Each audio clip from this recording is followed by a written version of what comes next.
Well, first off, just to know that there's a pattern to reality. That's a big deal.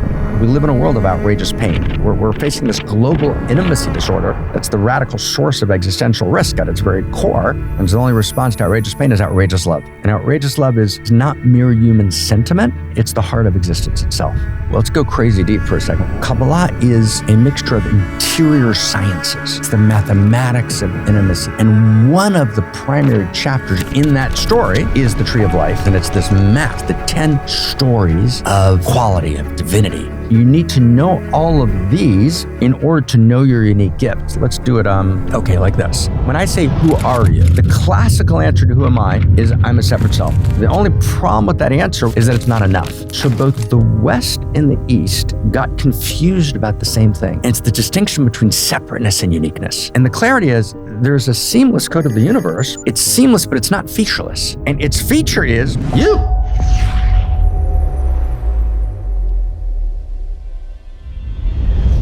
Hey everyone, welcome back to Know Thyself. Our guest today is a philosopher, researcher, author, visionary thinker who is really weaving together a tapestry of our understanding of modern psychology, Eros, Kabbalah, cutting-edge evolutionary theory, ancient wisdom traditions, really cohesively putting together a framework and understanding of who we are, where we are, why we are, where we're going as a species and as humanity, and so much more. Marc Gafni, thank you for being here. Yeah, it's good to see you, Andre. Yeah. Yay.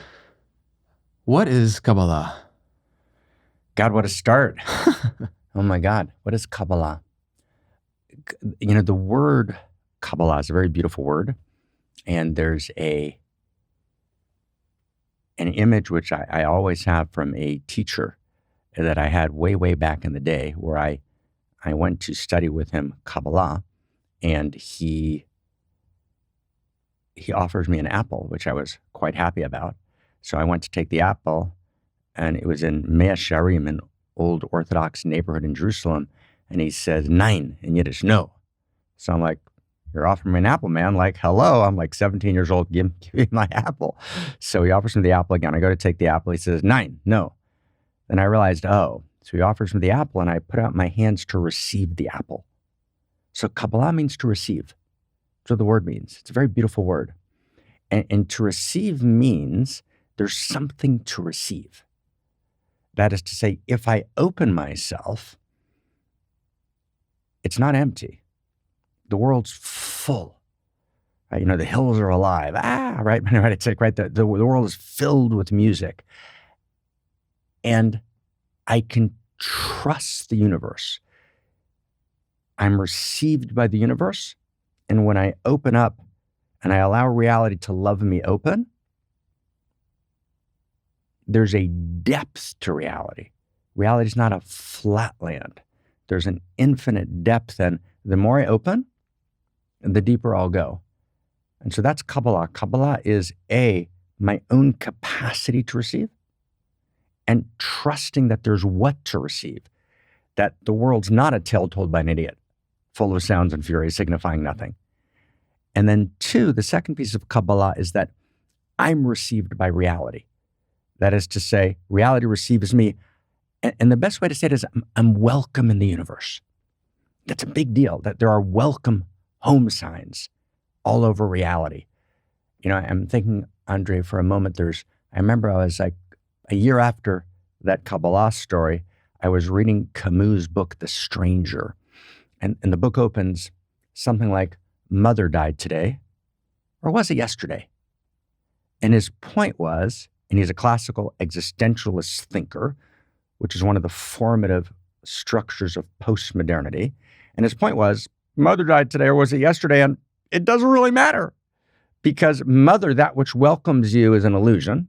It's a biological social construction. You're not welcome in the universe. That's what existentialism is saying. We're saying there's nothing for you to receive. That's Sartre's book, Being in Nothingness. He says there's nothing to receive. You make it all up. And Sartre says being responsible is to get to the grotesque place where you realize there's nothing to receive. And what a tragic and painful and wrong position. So there's nothing to receive, and you're not received. Mother died today. Well, who's mother? Mother is she who holds me. She who receives me, right? Every place I fall into her hands. Mother, right? So that notion of mother, and maybe last sentence, just to begin, if we can invoke a little, bring some disciplines together, Ramakrishna, right? Who I often thought, I used to talk to my dear friend Sally Kempton, who's a beautiful teacher of Kashmir Shaivism. She passed a year ago. We would talk about the Kabbalistic masters and how they and the Hindu masters must have reincarnated. So Ramakrishna, I always think, must have been a Kabbalistic master in an earlier incarnation. So he would walk into the temple and he would scream, "Mother! Mother!" And what he would mean was, Mother, I know I'm welcome. I know I'm welcome in the universe. So Kabbalah is two things. One, reality receives me. And two, reality is filled with infinite depth that I can open and receive. That's the beginning of Kabbalah. Yeah, beautiful. Beautiful. So to unpack this a little bit further in terms of the ancient kind of Gnostic origins of how, timeless and ancient the teachings of Kabbalah are, I would love for you to share the origins, how it came to be, also the Sephirot, which is the different emanations, and we can start to go through these in terms of how they reveal what we can receive and unlock and share within ourselves. Wow. Okay, you got a lot going on there. You got some Gnostic origin. You've got Sephirot, right, which is the tree of life. Like, whoa, that's a lot. Okay, so let's see where we start here. Okay, let's see where we get this started. So first, the origins of Kabbalah are the Gnosticism is one source, but more likely, and Moshe Idel was actually my thesis advisor at Oxford when I was writing in this vein, points out, I think, correctly. Kabbalah is an esoteric tradition that goes back several thousand years, probably grounded around the time of Ibrahim or Abraham, and it's passed on in a kind of unbroken chain, generation to generation. But there are moments where the tradition explodes. So, for example, Solomon is a moment where the tradition explodes. And I wrote a couple of books called Radical Kabbalah on the Solomon tradition. So Solomon is both a kind of public king and a maker of law. And yet, under the temple in Jerusalem, which is Solomon's temple, where you have the Ark of the Covenant, you have the two entwined cherubs above the Ark in this Ark of the Covenant temple, which is, of course, Indiana Jones' Raiders of the Lost Ark, that's the Ark of the Covenant, right? So under the temple, you have, still today, you can see them, these chambers, which are the chambers for the study of Kabbalah, the chambers for the practice of Kabbalah. So Kabbalah is an esoteric tradition, but I wouldn't even call it mysticism. I don't like the word mysticism because it evokes something that's unclear. Kabbalah is a mixture of interior sciences. So there's a deep interior science in Kabbalah, and there's a profound practice in Kabbalah. And if I would try and kind of frame Kabbalah in a moment, what it is, it's a mathematics of intimacy, right? So just like, Pythagoras already understood there's music and mathematics, and they're flip sides of each other.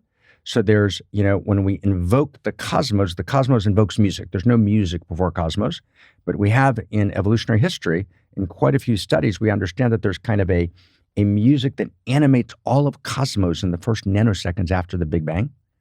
And there's a mathematics that animates cosmos, and there's a mathematical value in reality all the way down. And that mathematical value, that music, is the mood of cosmos, but it's also the intimate interconnectivity of the all with the all. Everything's connected to everything. There's a constant movement of Eros and intimacy. So Kabbalah is a way of telling the story, not of the mechanics of cosmos, but of the music of cosmos. It's the mathematics of intimacy that is cosmos. And one of the primary chapters in that story is the tree of life, which is the Sephirot, right, that you're referring to, which are fabulous and gorgeous. And Gnosticism at certain moment emerges and draws from parallel traditions to Kabbalah, and of course plays and dances with those masters. So that's a sense of its source and story. Does that help? Yeah. I think the framework of setting the stage there, and then also, like now going into a little bit of the emanations, the masculine and feminine side, being able to see Okay, the let's play. mathematics of the music, Okay, let's play. how Let's we play. come to Let's be. play. No, this is good. Let's play. I mean, yeah. So, and you threw out another term, masculine, feminine, which is a big one. So let's get that on the table also, and we'll see if we can kind of lay a table together. Okay. Set the table, Mark. Let's lay the table here. Let's lay the table if we can, with her grace. So I'm not in love with the words masculine and feminine for a lot of reasons. It's a world in which gender's at stake, as you and I both know so deeply. But they're good words. I mean, they're necessary words, and it's good to invoke them. There's a very beautiful structure in Kabbalah that appears at another one of the moments of Kabbalah's explosion in Safed over the Sea of Galilee in Israel in the 16th century, right as the Renaissance is happening. There's a band of erotic mystics, right? A band of, I call them Gevurah Kadisha, which is the language of the Zohar in the 13th century. They're the holy band, because it's never one person. But that's really important in Kabbalah. It's never the sage on the stage exactly. It's not quite that. It's a band of mystics. It's Steven Spielberg just did a beautiful movie, right, about just the pain and heroics of men at war, and it's called Band of Brothers. This notion of the band. Sally's father, Sally Kempton's father, Murray Kempton, who was kind of before our time, was the premier journalist in America for 40 years. And, Murray was a big pacifist, but he always would talk about, like, the most real and beautiful time of his life was in the Japanese theater in World War II. And just like, Murray, what are you talking about? You're a pacifist. What are you doing?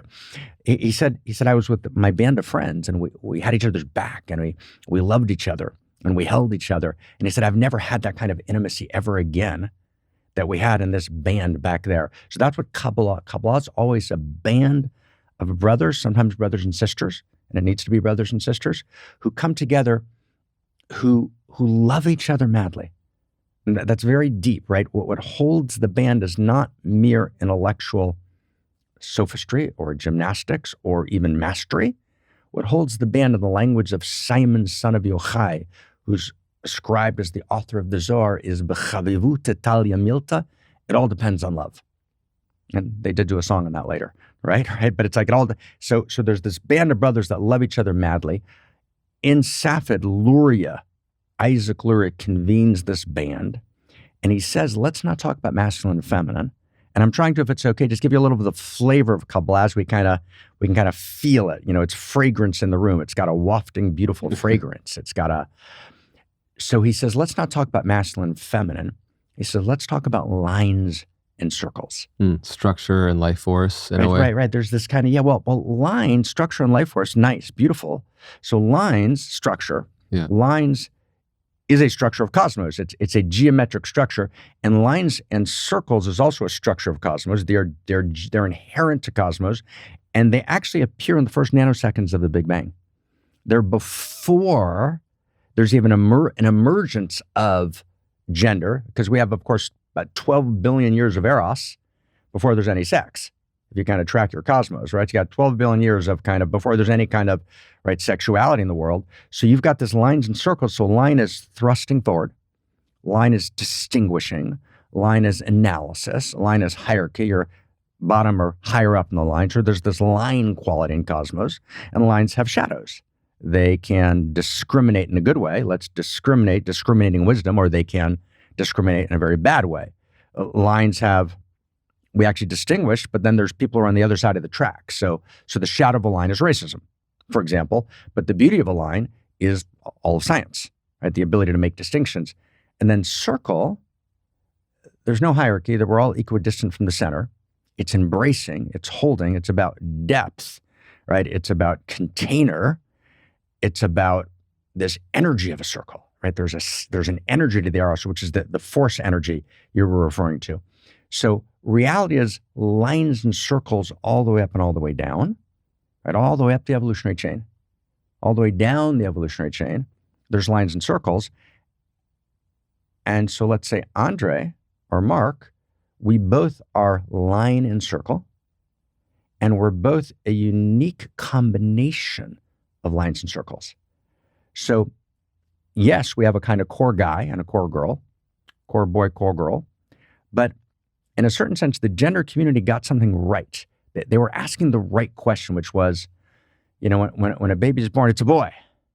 And I've been at 4 births. I have 4 children, right? So, it's a boy, it's a girl, right? There's this moment. And the gender critique of that is, yes, it's a boy, it's a girl, but I'm more than boy. I'm more than girl. And that's profound. That's not dismissible. Something very important in that Kabbalah really understood. Kabbalah said, yeah, you got that. You're more than boy, you're more than girl. You're not less than, but you're more than. And what's your more than? You're a unique interpenetration of lines and circles. I'm a unique gender. That's very beautiful. So in other words, the old gender categories, there's this intuition and the evolution of consciousness. Those are insufficient, but we don't kill the category. We actually evolve the category. So I'm unique gender. I'm a unique interpenetration of lines and circles. And to actually know who I am is to know my unique gender. What are my strong line qualities? What are my line qualities that are in shadow? What are my strong circle qualities? What are my circle qualities that are in shadow? And then I can literally make a chart. And I often do that with students. Okay, what are the 10 qualities of line? There's about 10 qualities of line. Each one has a shadow and a light version. 10 qualities of circle. Each one has a shadow and a light version. And then chart myself. And all of a sudden I have this very deep access to my identity. That's Kabbalah. It's very beautiful lines and circles. Very beautiful. Now back to the tree of life. Okay, that was just a little foray. We're doing a little foray into lines and circles. Good? Yeah. Okay, good. Maybe one more thing about lines and circles. Eros Gamos, the divine marriage, which is the penultimate achievement, in one of the great pictures of Jesus, right? In the Renaissance. And if you look, of course, at the Gnostic Gospels, there's this realization that Jesus says, I'm more than man or woman. And there's a whole number of texts where Jesus says, let's move beyond man or woman. And we actually have these couple of very key Renaissance images of Jesus where he's both man and woman. So this unique gender sense. So there's this very deep sense that I want to be in my very body, in my heart, in my mind, I want to be the divine marriage. So it used to be only the king and the priestess. Only the king and the queen, or the princess and the priest, did a Eros Gamos. They did a divine marriage. And that created blessing in the world. Now we want a democratization of royalty. We're all royalty. And so we all need to do our Eros Gamos. What's the place in which my line and circle become a spiral? They become more. And so Kabbalah talks about spirals, which we know cosmically are scientific structures of cosmos. So my line and circle becomes a spiral, and then I'm moving.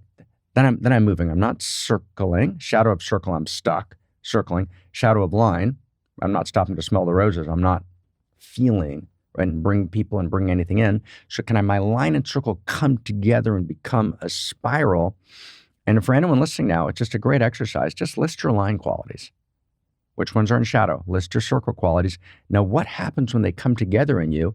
Then there's something called andryness that never existed ever before in cosmos. And andryness is this unique quality of intimacy, a unique quality of line and circle that never was, is, or will be ever again other than through you. That's unique gender. So that's one of the single most important ideas in Kabbalah. Untold, right? Unsung and critical. And the reason I just wanted to spend a little time on it is because the level of pain around gender confusion today. And we have this insane argument, right? We've got the conservative side, boy, girl. And if you think that's not the case, then you are in violation of the cosmos. And then you've got, the liberal side of the equation, gender fluid. There's 87 kinds of gender. And if you oppose that in any way, you're kind of a Nazi, right? So you've got these two very, very powerful positions, and each one is saying something important, actually. Actually, each one has a sacred intuition. How do we synergize those intuitions, move beyond polarity, create a shared conversation where I can actually get, boy, girl, biology is real. Yeah, hormonal structures are real. Neuronal structures are real. That's important. There's important research on that. And yes, and then there's this evolution of gender.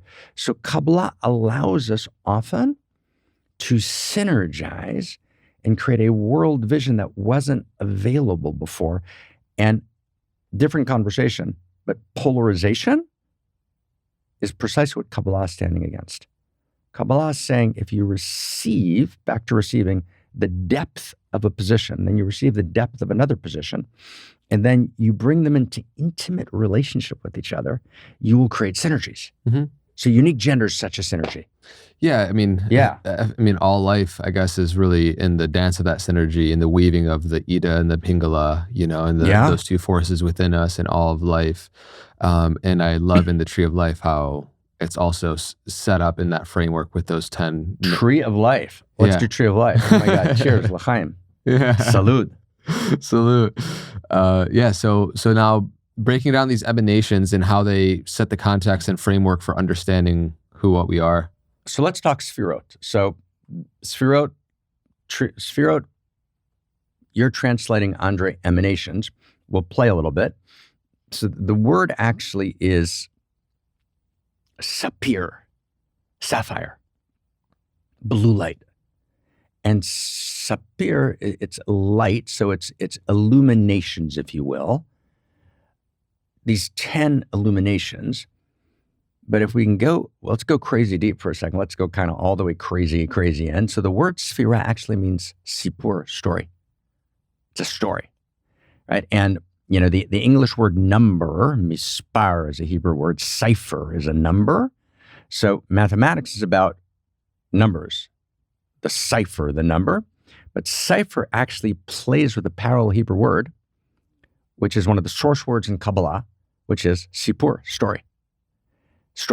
So 10 Sefirot, the 10 Sefirot in the Tree of Life is actually the 10 stories.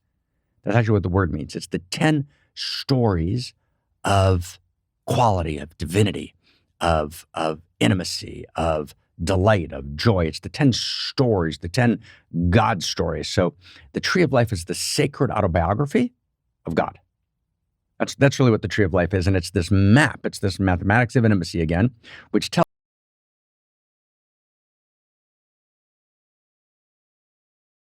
crown. Now, and this is one of the places where the literature here doesn't do well. And it's the Hebrew literature on this, and the Aramaic literature is very beautiful, but it's very architectural, architectonic, so it's hard to know. And the English literature is somewhat superficial. So you'll look up, let's say, Sephirah, Keter, crown, the crown on the king's head. Well, that doesn't get me far. So what does it mean, a crown on the king's head? So a crown, Keter, in Kabbalah, crown is always that which is not part of the body, but it is the adornment, which is the door through which I enter. So Keter is always in Kabbalah silence. Always silence. So silence, Kabbalah says very beautifully, has this very beautiful idea called the secret of Chochmah. Mal, word. Chochmah, in Hebrew, electricity, but it's actually a color, the color amber, particular kind of amber that you see on a medicine journey, perhaps. And it's described in Ezekiel and Isaiah, the two great prophets who are part of the account of the chariot, the great vision of the chariot, and these two major masters, Ezekiel and Isaiah, these prophetic masters. So they have this medicine journey they take in which they see the chariot, and then they see Chochmah, which is this color in the journey, but it actually means chash, silence, mal, speech. So what they mean, and I'm trying to kind of touch the sources kind of directly, what they mean is chash, there's a silence, which is not a silence of absence, it's a silence of presence. And we all know there's many different types of silences and that can we experience. all know, right? I mean, Andre, just between us, and we're not going to share this with anyone, just between two guys here. So I was like 21 years old, and I was in Manhattan, near Lincoln Center, and I'm on this date that my father's, I think, brother-in-law's, uncle's, cousin's, gardener's, sister's wife had set us up on. So there was a long group of people who were going to get insulted if this didn't work. So we meet each other, and it was just clear to both of us, like in a second, this is just a bad idea, but we had to kind of go through the whole ritual. So you're kind of talking. Finally, it's like 4 hours later. And I had a car, and I was, I was going to, drop her off. And we get into the car to drop her off, and we have nothing left to say. So this silence descends on the car. And had she been able to press eject, she would have ejected me out of the car. And I might have done the same. There was nothing left to say. So that's a silence of absence. And then I remember when this happened, it was just like a few weeks later, I met an old dear friend, Suri, that I knew in high school. And we kind of were like a little bit in love in high school, but we never went out.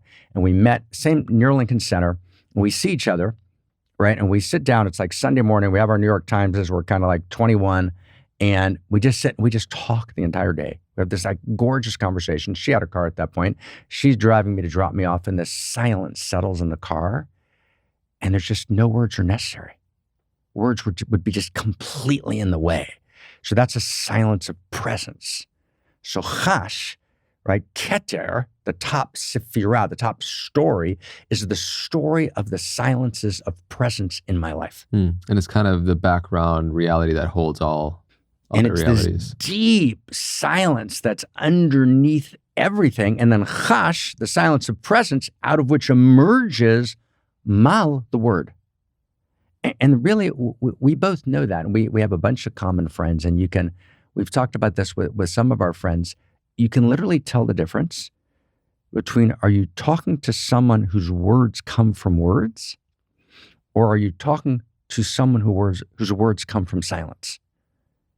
And you can trust words that come from a silence of presence. Yeah, there's that innocence. And there's that quote, decency is the absence of strategy in a way. Yeah, there's decency is an absence of strategy is beautiful. It's I would call it we'll play together. It's kind of a second innocence. Mm-hmm. Yeah. Right? I think what you were referring to, right? It's not a naive innocence. Right.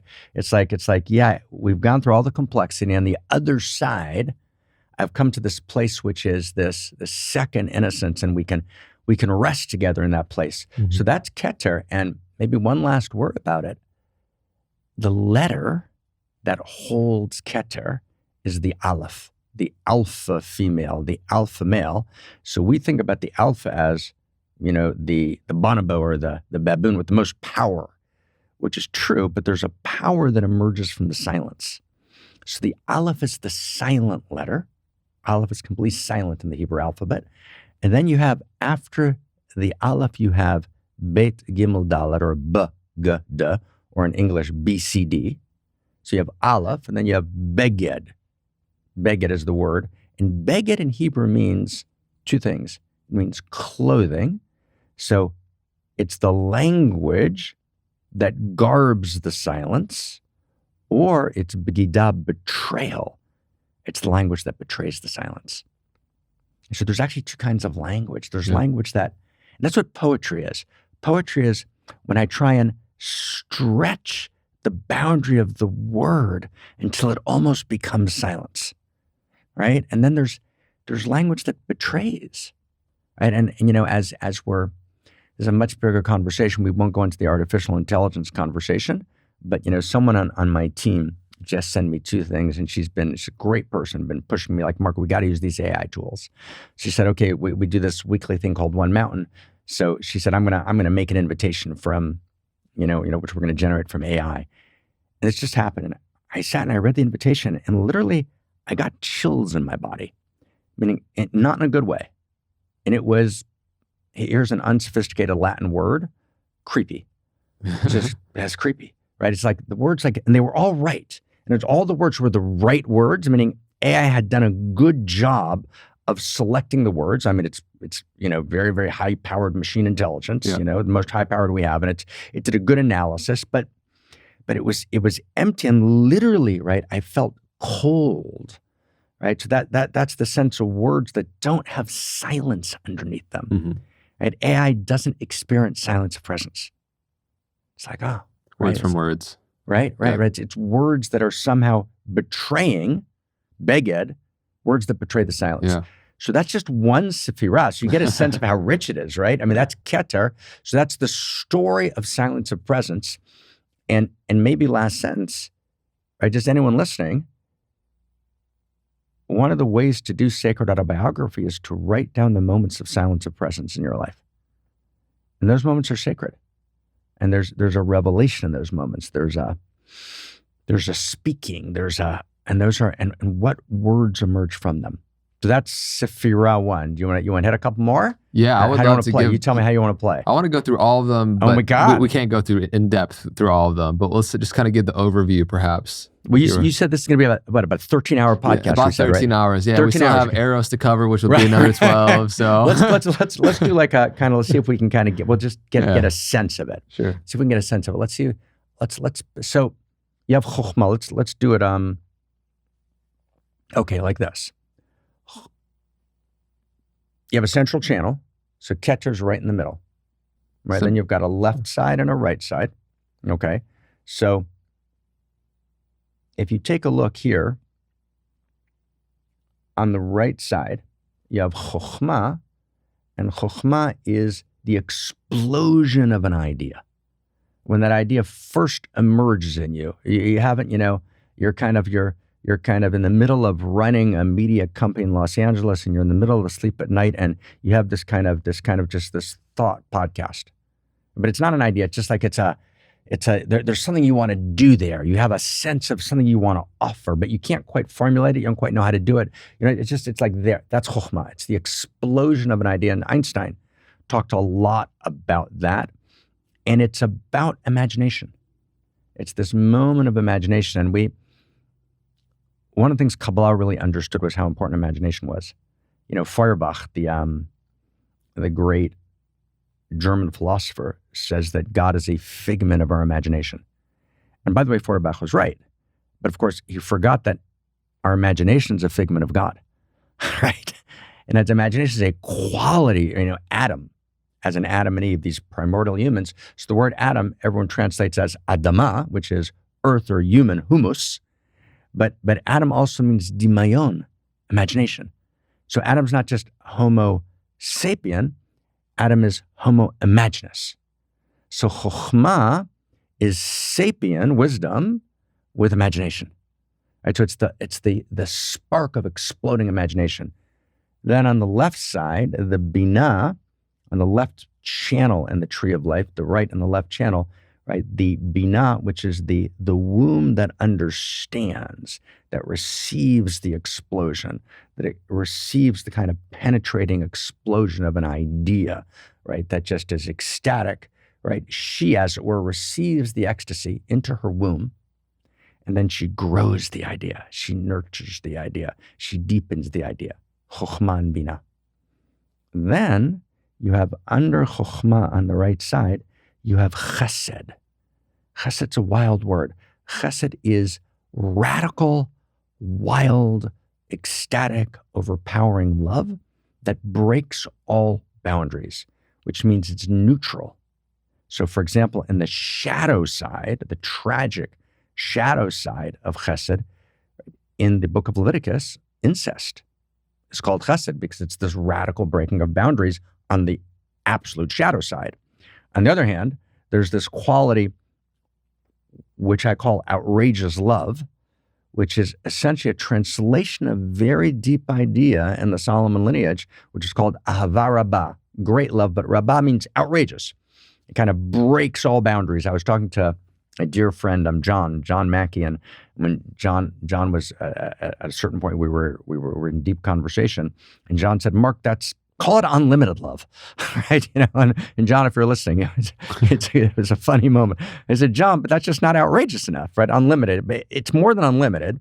It's got this energy. It's got a rage to it, but a rage to it in a sense that it's raging against anything that's small. It's demanding something. It's outrageous, and we live in a world of outrageous pain, and the only response to outrageous pain is outrageous love. So outrageous love is Chesed, and it's like I'm gonna go all the way, right? Like."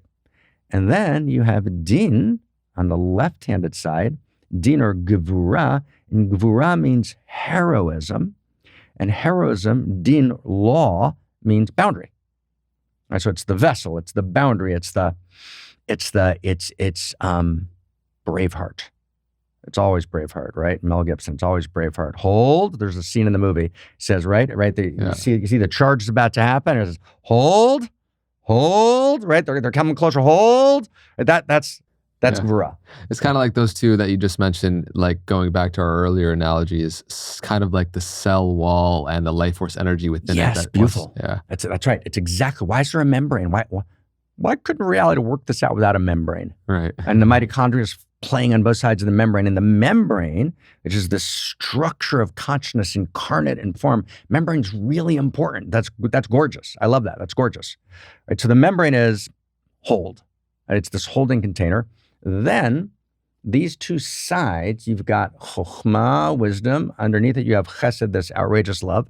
You have Binah, the womb that receives and that gestates. And then underneath it, we have this container. Those two sides, Keter is in the middle on the top. Then those two they synergize into the center, into Tiferet. And Tiferet is just stunning. Tiferet is beauty. Pe'er, like wild beauty. But beauty is not just an aesthetic line. Beauty is an ethical line. And when we say beauty, we don't mean surface beauty. We mean this depth of like stunning beauty. There was a woman I met who may be the most beautiful woman I've ever met. She's just unimaginably beautiful. I met her when I was in Bar-Ilan University. It was like 4 or 5 different moments where I was going to write a doctoral thesis and I would finish researching and I would get bored and go to the next bit of research. It was one of those moments. And I was living near Bar-Ilan and we lived, in these parallel little, apartments. And Maury must have been, when I met her, like, I don't know, 88, 89 years old. Nice. She was old, right? I mean, she walked so slow you thought she was walking backwards, right? She was really old, right? And I was never able to shake her hand even because she was classically Orthodox, so there was no, right? And her face was so stunningly beautiful. You could see on her face all of the contradictions of her life somehow turned into paradox, all of the betrayals and all of the pain and all of the agony and all of the ecstasy. She hadn't rejected any of it. I mean, I can, it's hard not to cry when I think about her. She had taken it all in and it all shone in her face in a kind of radiance of beauty. The most beautiful woman I've ever met, with no one even, just except for my wife, of course, right? KK, except for KK. One second, let me be clear about that, right? Except for KK, right? And KK was, KK made her living for many decades as a Victoria's Secret model, and she is stunningly beautiful. And KK and I often talk about Maury. So Tiferet, which is the middle line in the tree of life, is beauty that holds all contradictions. So it seems like Wow. There's a lot there. That shift from perceiving beauty as just the skin encapsulated ego and appearance of beauty, which is one level, but you're referring, it feels like, more to the essence that is holding the paradox of life. And I've also witnessed that too, where somebody who's really embraced those aspects of themselves through old age radiate the light from within them, and they're piercingly beautiful. Piercingly beautiful, right? Versus, unfortunately, and I have so much compassion for women because of the societal conditioning and pressures of what it means and standards of beauty and all the things that cover through all means of, and of course, be free to do what you want, but on their face, in their body, energetically within them, stuff down the expression of those. Oh, no. I mean, it's a big deal. And there was, I was about to say the name, I won't say the name, but I was in Oxford when I was writing there, and someone came to visit me who was the heir of one of kind of the key kind of American fortunes in cosmetics. And we're sitting at the table. It's me, him, and a bunch of women at the table and a couple of men. And he says, I just got a $250 million budget. My dad just and I'm doing this whole line of beauty products. And he's just being very innocent, but in a kind of, and he just says, and here's what we do. We write a marketing campaign where a woman feels that if she doesn't have our product, she'll just be alone forever. And he just drops us at the table. And I looked at him, I said, wow, Satan is sitting at the table. I said to him, whoa, welcome Satan. Right? And, like, good to have Satan here, right? And he's, of course, he's a beautiful guy, but we had a fierce contestation that day. I said, David is his first name. I said, like, are you for real? I mean, you're developing right? And that is the shadow, right, of Tiferet, right? That sense. And of course, what we're doing to the feminine is we're essentially, it is the ultimate cultural abuse, because what we're basically saying is try and cosmeticize yourself. And we do similar things to men now. So it's now and try and look a particular way your whole life, instead of kind of actually being in the depth of the beauty of where you are in that moment. And you said it really beautifully, if I can, Andre, which is the other word in Kabbalah for this sephirah, this story in the tree of life, these 10 stories, is shalom. Shalom. And we know shalom is salam alaikum, alaikum salam, peace. But it doesn't mean peace. The word shalom actually means wholeness that holds opposites. So boundary breaking love and boundary, two opposites, flow into beauty. Beauty holds those opposites and creates a wholeness out of those opposites. And we'll talk about Eros later, but Eros is the movement towards wholeness. And wholeness means my ability to hold opposites and transform contradiction into paradox. The capacity, which is why the quality of Tiferet is laughter, because laughter holds paradox. So the quality of beauty is laughter on that.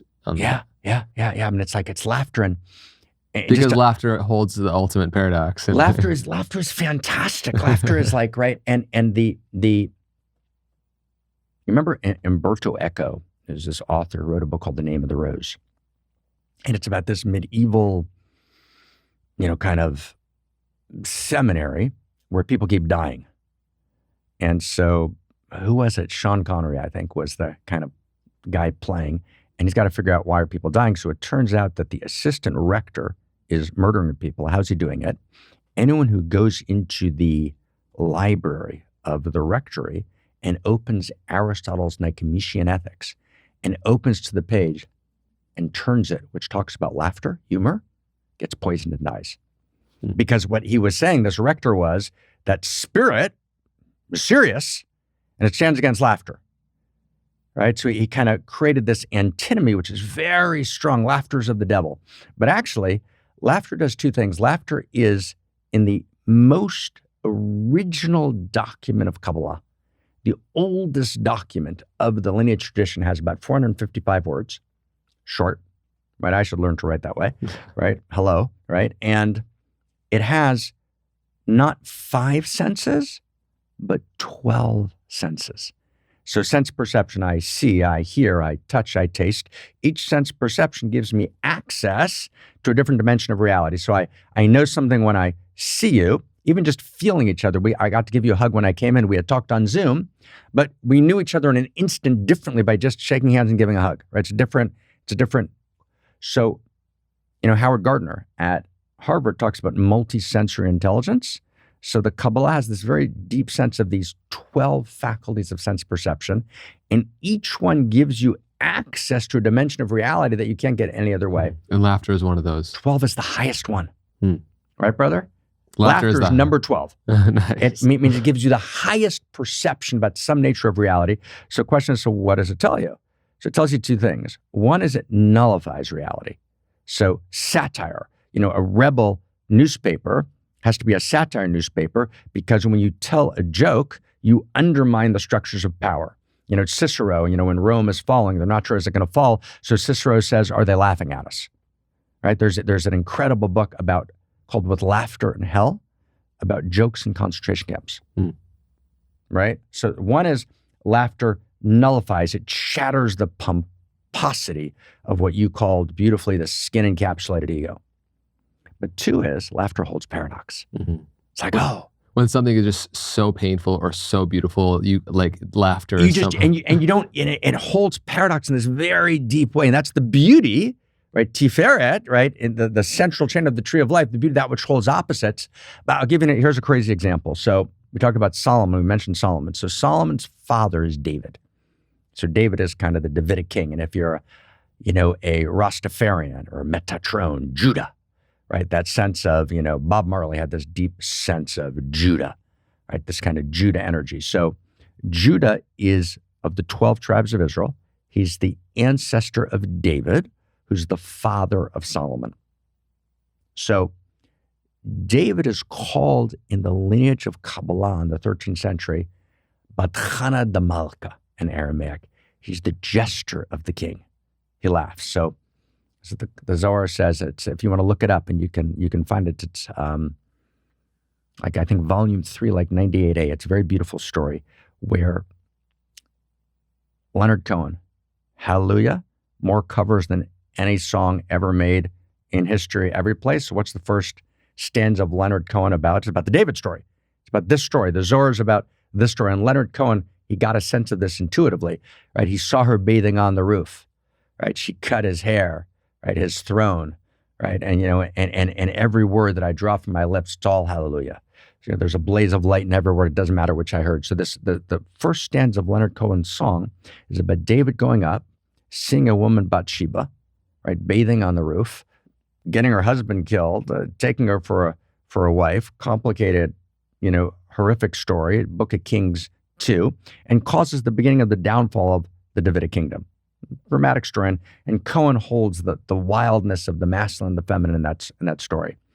So the Zohar retells that story. The Zohar, which is the Book of Radiance, 13th century, retells the story about David and says David's the jester of the king. He's telling a joke. Why? Because, so the Zohar tells the story like this. I'll loosely translate from Aramaic. David says to God, he says, God, naseni Adonai naseni, which means test me. And God says, I don't think that's a really good idea. Don't do that. And David says, I got this, man. I mean, pretty closely translating the Aramaic. I got this. And God says, I don't think you got this. You should not do this. And David says, Yo's like I got this. So God says, okay. David goes up a little while later, sees her bathing on the roof, and it all goes bad, right? And God says, I told you, you shouldn't have done that. And so David says in the Zohar, what do you mean? God, you're the master. I'm the student. You decreed one way. I decreed another way. I would never violate your decree. You're the master. So David tells God a joke, right? Just it makes a joke out of the whole thing. So now, why would I even bother to tell you that story? What does that mean? So I studied this passage maybe for a decade. Like, what is this? And all of a sudden, it's like, oh, of course. And I remember I was ecstatic about it. What the passage is about, do you really choose in the world? Do you have free will or don't you? It's beautiful. On the one hand, I choose. You just chose Bathsheba. You saw her bathing on the roof. Leonard Cohen, hallelujah. That was your fault. On the other hand, David had no move. He was overpowered. He was overwhelmed. What could he, right? Which one's true? Am I responsible? Am I not responsible? Of course I'm responsible. But of course there's larger forces. Which one's true? Free will, determinism. We can't resolve it. So there's this dimension, which is laughter, which holds the paradox. It's like, And I maybe just the last image to make it more real. This is actually like maybe this 2 weeks ago. I was with this great couple, mutual friends of ours. And I said to him, it's really a shame that you had to be with X because I'm sure you didn't really have any other choices. And he's a very good looking, strong, powerful guy. I said, I'm really sorry, Jack, we'll call him Jack. He's like, sorry, you couldn't find anyone else and you were stuck. And he said, what do you mean I had tons of choices? And then I said to her, who's also this kind of very, dramatic, and beautiful person. And I said, really, really a shame you couldn't get anyone else except for, Jack. And then, what do you mean I had tons of choices? I said, okay, now let's go deeper. And I said to him and to her separately, I said, could you really be with anyone else? Did you really choose? And she got very quiet and he got very quiet. And they both said, no, we didn't choose at all. Of course we had to be with each other. It couldn't be any different. So that's laughter, right? That's Tiferet. It's the contradiction. I chose you, and yet we didn't choose at all. That's beauty. That's shalom. That's this divine story, like that. Amazing. Wow, yeah, it's beautiful. Then let's finish the tree of life. I know we got. So then you've got on the right side 4 so far. Yeah, we got 4 more. 4 more. 4 more. Okay, 4 more. Okay. 4 more. We'll go do this. So Netzach means forever. How do we do forever in 1 second? Jim Croce, which dates me, I apologize. There's a song, If I Could Put Time in a Bottle. It's about forever moments. So Netzach is the moments I want to last forever. Those moments. Hod is the surrender. Hod is on the left side, Netzach on the right side, Hod on the left side. Surrender, it's the willingness to give up the moment and not have it last forever, right? I mean, it's like, in Faust, in Goethe's great Faust, there's a deal, right? Faust is going to have eternal life unless he makes one mistake, unless there's a moment that happens and he says to that moment, linger, thou art fair. I want you to last forever. He goes to hell. Right? In other words, Netzach, those are the forever moments. They're priceless. They're immeasurable. They're not commodifiable. Hold them and give them up. Our attachment to beautiful things can often ruin them, right? And our unwillingness Gorgeous, to let them go, right? Yeah. The ability to give up the moment and not try and recreate it again and again. There's going to be a new moment. Then I go to the central channel again to Yesod, and Yesod is David. Actually, it's the quality of David in Kabbalah, but it's the quality of phallus, right? It's the quality of the line quality, right? So it's that quality of the line that's then received. So this is the central channel. You have Keter, silence of presence, beauty, shalom, Tiferet, which holds contradictions and makes them paradox. Then you have Yesod, the thrusting line, and then Shekhinah or Malchut, which is the bottom sphira, which is that which receives and holds. So it's receiving Kabbalah, it's Malchut, it's the circle that receives. So the line enters the circle and then launches, catalyzes the process of becoming, which is this reality. So the 10 sphirot are both prior to this reality, but then they recapitulate themselves up every place in the world. So for example, we could go through, which we won't do now, the human body. The sphirot live in me. They live in politics. They live in economics, right? So you could organize your company based on the 10 sphirot. You could organize politics, economics, governance, relationship, anatomy, metaphysics. The sphirot are the mathematics of intimacy, tree of life. Okay. We did a lot of tree of life there, man. That was good. That was good. We did that. Thank you, She. Thank you, Andre. That was beautiful to be able to get a sense of that. Yeah. It's just so fascinating to see the interplay of all those dynamics. And when you look at it from a bird's eye view, I'm just curious, what do you feel is the most practical application for our listeners and how it actually affects their life, how the awareness of what we just spoke to, I guess, changes how they behave and Well, first off, just to know that there's a pattern to reality. Mm-hmm. I mean, that's a big deal. You can't be welcome in the cosmos unless you know that you are a fractal of a larger pattern. Otherwise, I'm not welcome in the universe. And one, but two, that these sphirot, this tree of life, plays in me. It plays in me. It's part of me. These stories play in me. So maybe let me add maybe one sense to really get your sense super directly. So and this is a big, huge, wild, stunningly beautiful, self-evident in your body and beyond radical idea, deeply grounded in the interior sciences. And I'm closing my eyes because sometimes when you want to say something, it's so deep, it's so beautiful, and you almost don't dare to say it. And to really respond to your question, which is, when we say the Sefirot live in me, the Sefirot are the essence of divinity. God. We talk about God. It's like, it's not the God you don't believe in doesn't exist. It's a good say, right? It's not a small God, right? It's not a caricatured God, right? So the God you don't believe in doesn't exist. It's not that God. And anyone listening, the God you don't believe in, I don't believe in either. So we're talking about God in a much deeper sense. In every generation, we call the name of God in the language of the Kabbalah. So if I would try and call God a name in this new story of value we're trying to tell, I would call God's name as the infinite intimate. God is the infinite intimate. You can feel it. God's infinity, and yet ultimately intimate, so close. So the mathematics of intimacy, or the description of the infinite intimate, is the tree of life. But the tree of life lives in me, which means that when there's a branch of the tree that's weak, I become that branch, and I strengthen, I empower, I enliven the field of the divine. And which I get what that means. It means I'm never powerless. And it's what I do as a human being is called, And if we just met Andre just for this sentence, I could share this with you, and God forbid we never get to meet again, I'd be ecstatic. So the core idea in Kabbalah is called, and it's about the tree of life. It's called, and I'm actually I'm just feeling joy right now. I'm so happy you asked that question.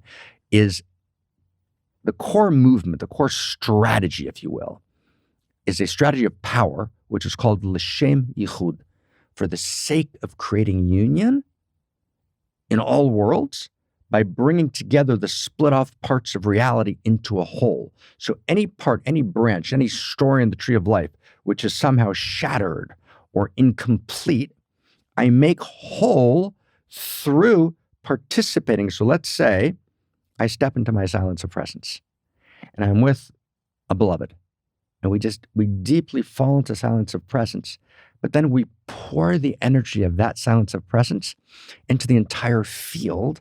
So the entire field gets animated, gets strengthened, and actually, as it were, the infinite intimate, God gets stronger because I am quite literally a unique incarnation of the divine, right? I am a unique incarnation of the infinite intimate, meaning there's not God who's eternal and static.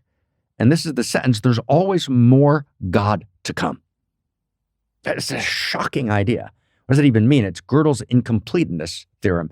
There are no complete mathematical sets, right? So there's more God to come. And who is more God to come? Me.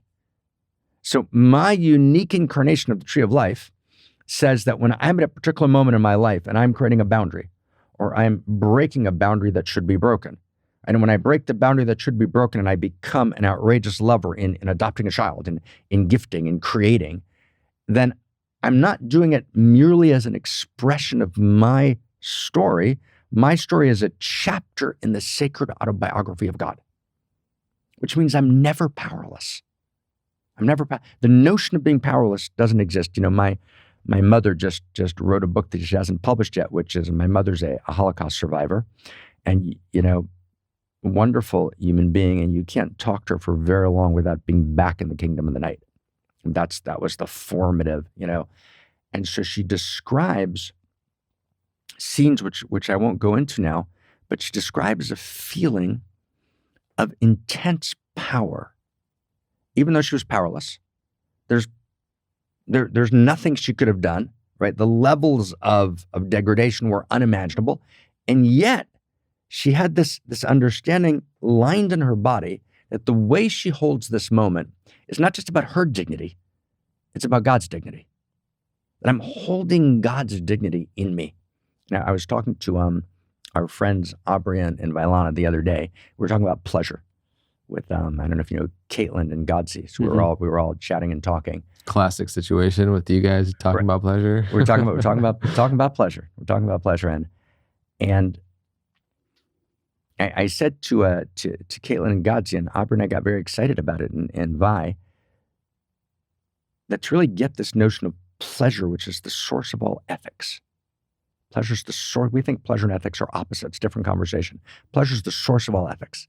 All ethics come from pleasure and knowing what the levels of pleasure are, about 6 major levels of pleasure and how they relate to each other. But in any case, in that sense, I was trying to get the idea that pleasure is something different than ice cream, although ice cream is important. It's a level of pleasure and you need the right flavor. But pleasure is so deep. So when my mother would describe the scenes of people walking to the gas chambers, some of those people walking to the gas chambers were experiencing, and there's a hard sentence to say, but more pleasure than the Nazi guards who had all the power. How could that? Now, when we say pleasure, we don't mean ice cream, but we mean their sense of belonging to the universe, their sense of dignity in the face of unimaginable degradation, right? Their sense of self, their sense of the rightness of their being was ultimately of a different quality of pleasure, but pleasure in its deepest sense than the Nazi guard who actually understood in some deep place that he was violating, right, his very essence, and it was going to be tortured in this world and in future incarnations, right, by that participation. So you would think, right, he's the Nazi guard and he's got the power and he's going to go do what he does afterwards 2 hours later. No, right? Pleasure is very subtle. It's subtle. So this very deep sense that how I hold myself in any moment actually is filled with unimaginable power. I mean, I'll say it one last way. Barack Obama runs for president. So let's not get into political issues here, but why did Barack run for president? Let's just between us, he dances well. So he wants to show people he dances. He got to do dances, by the way. Guy can dance. I'm just saying, right? So, but why does he run for president? So to do good, yes, I got that. But what's he could do good in the south side of Chicago, where he started as a beautiful field worker. So why does he run for president? He runs for president because he loves power, but in a beautiful way. Right? This is not a critique of Barack Obama. He wants to have this experience of divinity. Divinity is the infinity of power, but not in Sauron, shadow, Lord of the Rings, ring of power sense, the abuse of power. He wants to have the experience that actually I have this intense power. I can affect the course of history for the good. That's an enormously intoxicating invitation, but it's not the shadow of power, it's the sacredness of power. And we've actually interrogated power in its shadow form. There's a holiness to power. So what Kabbalah says is, you're never powerless. No matter where you are, no matter what's happening in your life, the way you hold that moment and the way you experience it and your ability to create a synergy and to create a union, to create depth, and then pour it into the source code. You literally pour that energy, the way you've experienced that moment, into the source code, and you literally change all worlds, in all worlds, backwards and forwards in time, all the way up and all the way down. That's power. That's power. You're actually a magician, right? You participate in divine magic, and the way you hold yourself, the way you gesticulate, the way you embrace, the way you hold pain, the way you transmute horror, the way you laugh fully instead of holding back your laughter, the way you decide in that moment not to withhold, you become more God to come. That's a lot. You're never powerless. Does this correlate to the idea of raising the sparks and becoming fulfilled as a human being? Yeah, raising the sparks. I mean, Andre, you're hitting kind of like each one. Okay, so we're going to go, today is 16 hours. We're not going to make it in 13. Let's just do a minute on raising the sparks is so crazy beautiful. So here's the image. Line, we're back to the line, penetrates the circle of reality called the Halal Reik, the great circle of emptiness.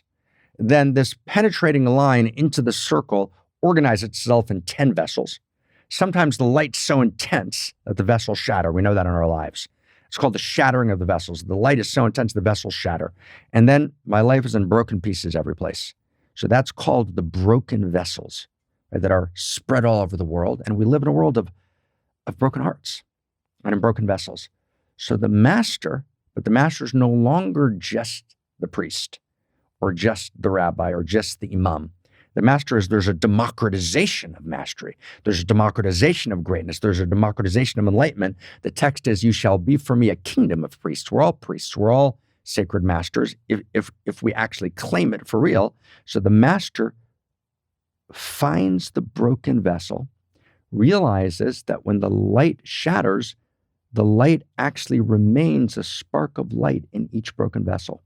And so the master goes and liberates the spark of light that's trapped in the broken vessel. And that's what our lives are about. Often when we fail in our lives, we rip out that page from our book of life. You can't rip out pages from your book of life. It can't be done, right? Every page has to be embraced. If the word tantra, which is an Eastern word, but tantra is actually a notion of expansion. Tantra means both to weave and to expand. And it's this notion that there's a tantric structure in every great tradition, including Kabbalah. There's a Kabbalistic tantra. Tantra means the principle of non-rejection. Nothing's off the table. Tantra means nothing's rejected. So tantra means there's a broken vessel. There's these pages ripped out. I need to paste them back in because those are part of my story. And I need to liberate the light from the broken vessel and return it to source. I mean, Andre, I don't know if you have any, I actually don't know your life history, so I don't think you've ever been married, but you may have been maybe 6 or 7 times I'm unaware of, right? But so I there's a world which exists in the world. I know I've met it personally, and I know many, many people have met it. It's called divorce. right? And divorce exists all over the world today. What people do when they get divorced is they have this strange notion that they should rip out pages of their book of life, that the vessel is shattered. So they change the locks. They hire 2 lawyers. The 2 lawyers then go to somehow degrade both sides in the worst possible way, instead of saying, oh my God, we came together. It was a holy moment. The vessels may have shattered, but there's light to be liberated from that vessel and return to source.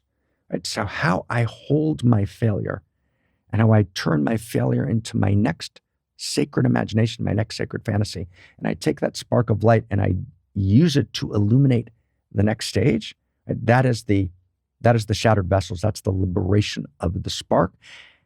And it's true in our personal lives, but it's also true in thought.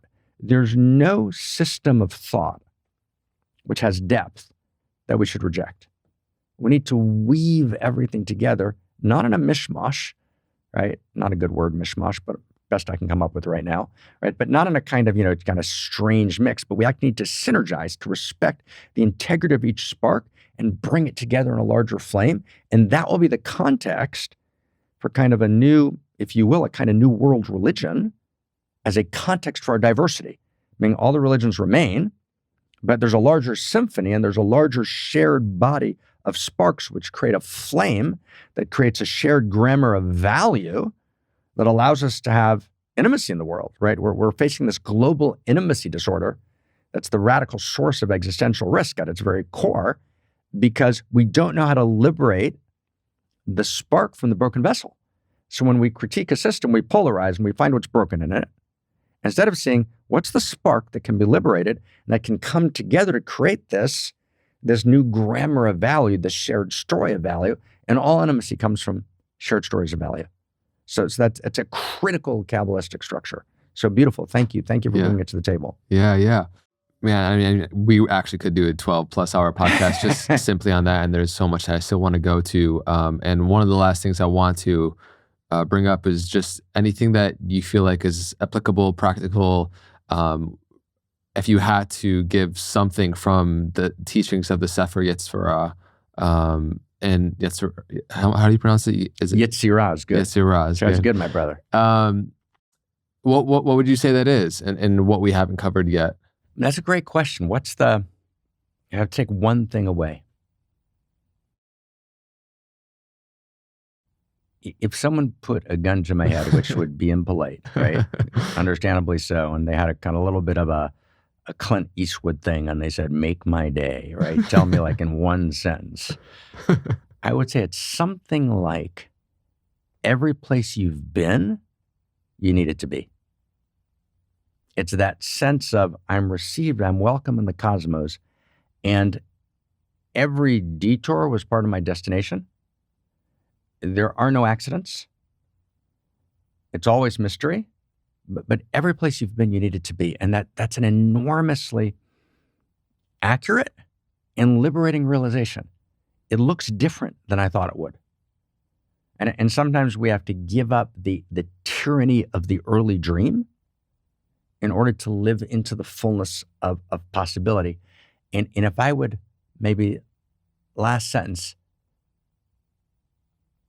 from wherever I am, there's Ehyeh Asher Ehyeh. I will be what I will be, the name of the divine.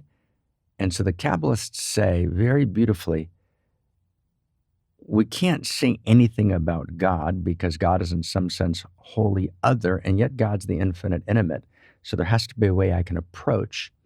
So if I would summarize lots of sacred texts, it's something like God is the possibility of possibility, right? Every place you've been, you needed to be. Yesterday's the slave driver, if it claims to determine tomorrow, I am where I am, and I am the possibility of possibility. I am more God to come. Mm. This goes nicely with a quote that I read from your book, actually. Yeah. Yeah, one section said, your obligation and joy in being alive is to clarify your unique perspective, realize your unique self, and give your unique gift. Well, that takes us into a whole new topic, right? And that carries us in here. Obviously, this being the Know Thyself podcast. Yeah. I think our listeners, our community, myself, have felt that there is a unique calling what you also call vow obligation that we can uniquely provide on the planet. And the concept of self, I think, depending on what lineage you study from, has different things to offer. And I love your context of kind of coming at it from an integrated approach where, the Buddhist concept of anatta or no self, you know, which a lot of people find is like, okay, I'm not this personality, small, skin encapsulated ego. I am one with all there is. But it's yes and we still have this unique perspective. And so on the path to unlocking our unique gift, calling and obligation, let's start unpacking what is the unique self. Let's play. No, that's great. That's great. I mean, unique self is, let's start, I guess, in the middle, which is always a great place to start. So know thyself, right? I mean, that great injunction. So who am I? Right, so who am I? So what's the classic answer? And let's play with, let's say, 5 selves. Let's play with 5 selves. So the classic answer, of course, and you've invoked it 4 or 5 times, each time elegantly, in our conversation today, the classic answer to who am I is, I'm a skin encapsulated ego. I'm a separate self, right? I'm Marc, I'm Andre, and that's of course true. Right? Let's start there, right? I'm not Andre and you're not Marc, and the separate self exists in the mind of God. Can I ask for a distinction, because you said it's true, and of course it's real, like it's an aspect of reality. But would you just make a distinction between what is real and what is true? Yeah, it's because great. on one aspect, it is a reality of this dimension, and it's a reality, and it's also a partial truth. Right. And that's the thing. In other words, separate self means I wake up in the morning and I have a sense of being Marc. And actually, if I thought I was Andre, let's say I walked in today and I said, hey, and you said, hey, Marc. I said, no, I'm Andre. So at first you'd think, oh, I guess that was funny, right? You'd kind of like, okay, like there's a little weird in person, but okay. But then I would keep going like for 5 minutes. It's like about 20 minutes in, you're going to call, I don't know, our mutual friend D or A, and you're going to say, what were you thinking? This guy is insane. He is out of his mind, right? So the first level of sanity is knowing my fundamental identity, and all of Western psychology appropriately is about having a healthy separate self. And it is true. There is a truth. It's not all of the truth, but it's a dimension of the real that I have a separate self. And so the classical answer to who am I is I'm a separate self. The only problem with that answer, which is partially true and participates in the real, is that it's partial. It's not enough. I'm more than a separate self. I feel like I'm more than a separate self. I go to Superman and I want to have more power than I do. I don't exactly want to die. I feel connected to forever, right? I feel larger, right? I see an inspiring moment and something explodes in my heart, which is not about my separate self desires, or I rest in the depth of the silence and I explode into this larger space, and then I feel this voice calling me. All of this, right, is making me insane in a different way. So my separate self's insufficient. So maybe we could say it like this. Separate self is a puzzle piece. And the puzzle piece is told, you're the whole thing. And the puzzle piece says, oh, I'm the whole thing. Kind of hard to walk around as a puzzle piece. You ever tried to be a puzzle piece and walk? It doesn't do well. It's like, you're like, right? So you're like, but you want to be part of the larger puzzle, but then your therapist, right? And your school tells you, you want to be part of the larger puzzle? That's like weird. That's like a cult. That's a regressive kind of crazy idea. But you know that you're yearning for something, but you're told that it doesn't exist. There's just a puzzle piece. So you're filled with anxiety, and we have a level of breakdown and depression, right? And you try Prozacian responses, and they're partially effective. So you're like, what am I going to do? So then you realize, oh, okay, no. I'm gonna liberate myself. Mm-hmm. Before we liberate ourselves, which I'm excited to do, okay. I'm just Andre's putting a block on liberation. Not me. Sorry, y'all. Sorry, quick thought. What do you think is the current percentage of the population on the planet that presume themselves to be a separate self? I would say 99.5%. Wow. Right? Okay, I think that's high. Yeah, that's high. That's the overwhelming majority of the planet. Now, Okay. as a separate self, I might be in relationship to God. Right. So I might be a Sikh, and I might be a Hindu, and I might be a Jew, and I might be a Muslim or a Christian. But that means I'm a separate self in relationship to a creator God. I'm still a separate self, though. Okay. So that's fair. That's discerning belief in actuality of embodiment. Here I am. I'm a separate, and I'm separate. In other words, that's what I am. And it's I'm a separate self who's a monadic unit, and I am in relationship perhaps to a larger world or not, but I'm a separate self. Okay. And paradoxically, a religionist and an atheist share in common, most of them, that we're separate selves. Yeah. They actually have a shared sense of identity. Now, the religionist makes it a little better and says we happen to have a soul in there, which is helpful, right? Okay, that's a step, but I'm still a separate self. Both in many ways believing something they haven't experientially come to know. I don't have direct access. Yeah. And absolutely. Yeah. Right, direct access. And so back to liberation. Let's get back to liberation. But let's go to your direct access for a second. Along the way to liberation, Aquinas's favorite verse, the great Christian mystic Aquinas' favorite verse in the Bible was from David, who we talked about earlier, which is Tamu ur'u ki tov Adonai, taste and see that God is good. And Aquinas understood correctly as a good realizer exactly what you, of course, just said so beautifully, that they can't get there. They don't have an actual experience of it. You have to taste it. So you've got to taste. It's not a cognitive claim that I have. It's an actual direct experience, and that experience is liberation, or moksha, or enlightenment, or redemption, or right comes by many names, right? But the experience is I'm not just a puzzle piece. There's a whole, a complete puzzle, and and the lines separating the puzzle pieces are an illusion, and I'm part of the whole. I'm inseparable from the whole, right? The whole lives in me. I live in the whole. Right, I am part of this field of consciousness, which is the way it's usually understood. And maybe we'll get to talk about later. It's not just a field of consciousness. That's a mistake. It's also a field of Eros. It's also a field of interconnectivity. But for now, it's this field. It's called, let's say in Kabbalah, Chakel Tapuchin Kadishin in Aramaic, the field of holy apples. Right, it's the seamless code of the universe. So the seamless code of the universe, right, which we would call not separate self, but true self. And true self is the singular. Schrodinger said that the physicist, the singular that has no plural, or the total number of true selves in the world is one. So that's true self. So the problem with true self is, first of it, before the problem, it's stunning. It's beautiful, right? It's the change that changes everything. It's the realization that I'm not just omniconsiderate of the whole, right? The whole is part of me. It's part of my very identity. That's what I mean by true self. That your true self is not your separation. Right? It's actually your true self. Very beautiful, very true. It changes everything. It's stunning, and it's just as crazy making, right, as separate self. Because you say to your teacher, you say, okay, there's a hole here, but I see these lines separating the puzzle pieces. And your teacher says, die on the cushion, right? That's an illusion. And you say, okay, I'll meditate some more. But you say, but I seem to be also, that's separation.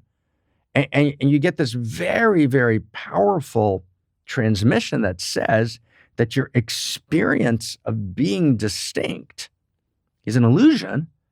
And you've got this deep sense inside of you that it does not feel like an illusion. Yeah. And your teacher keeps telling you that's an illusion. So you keep sitting.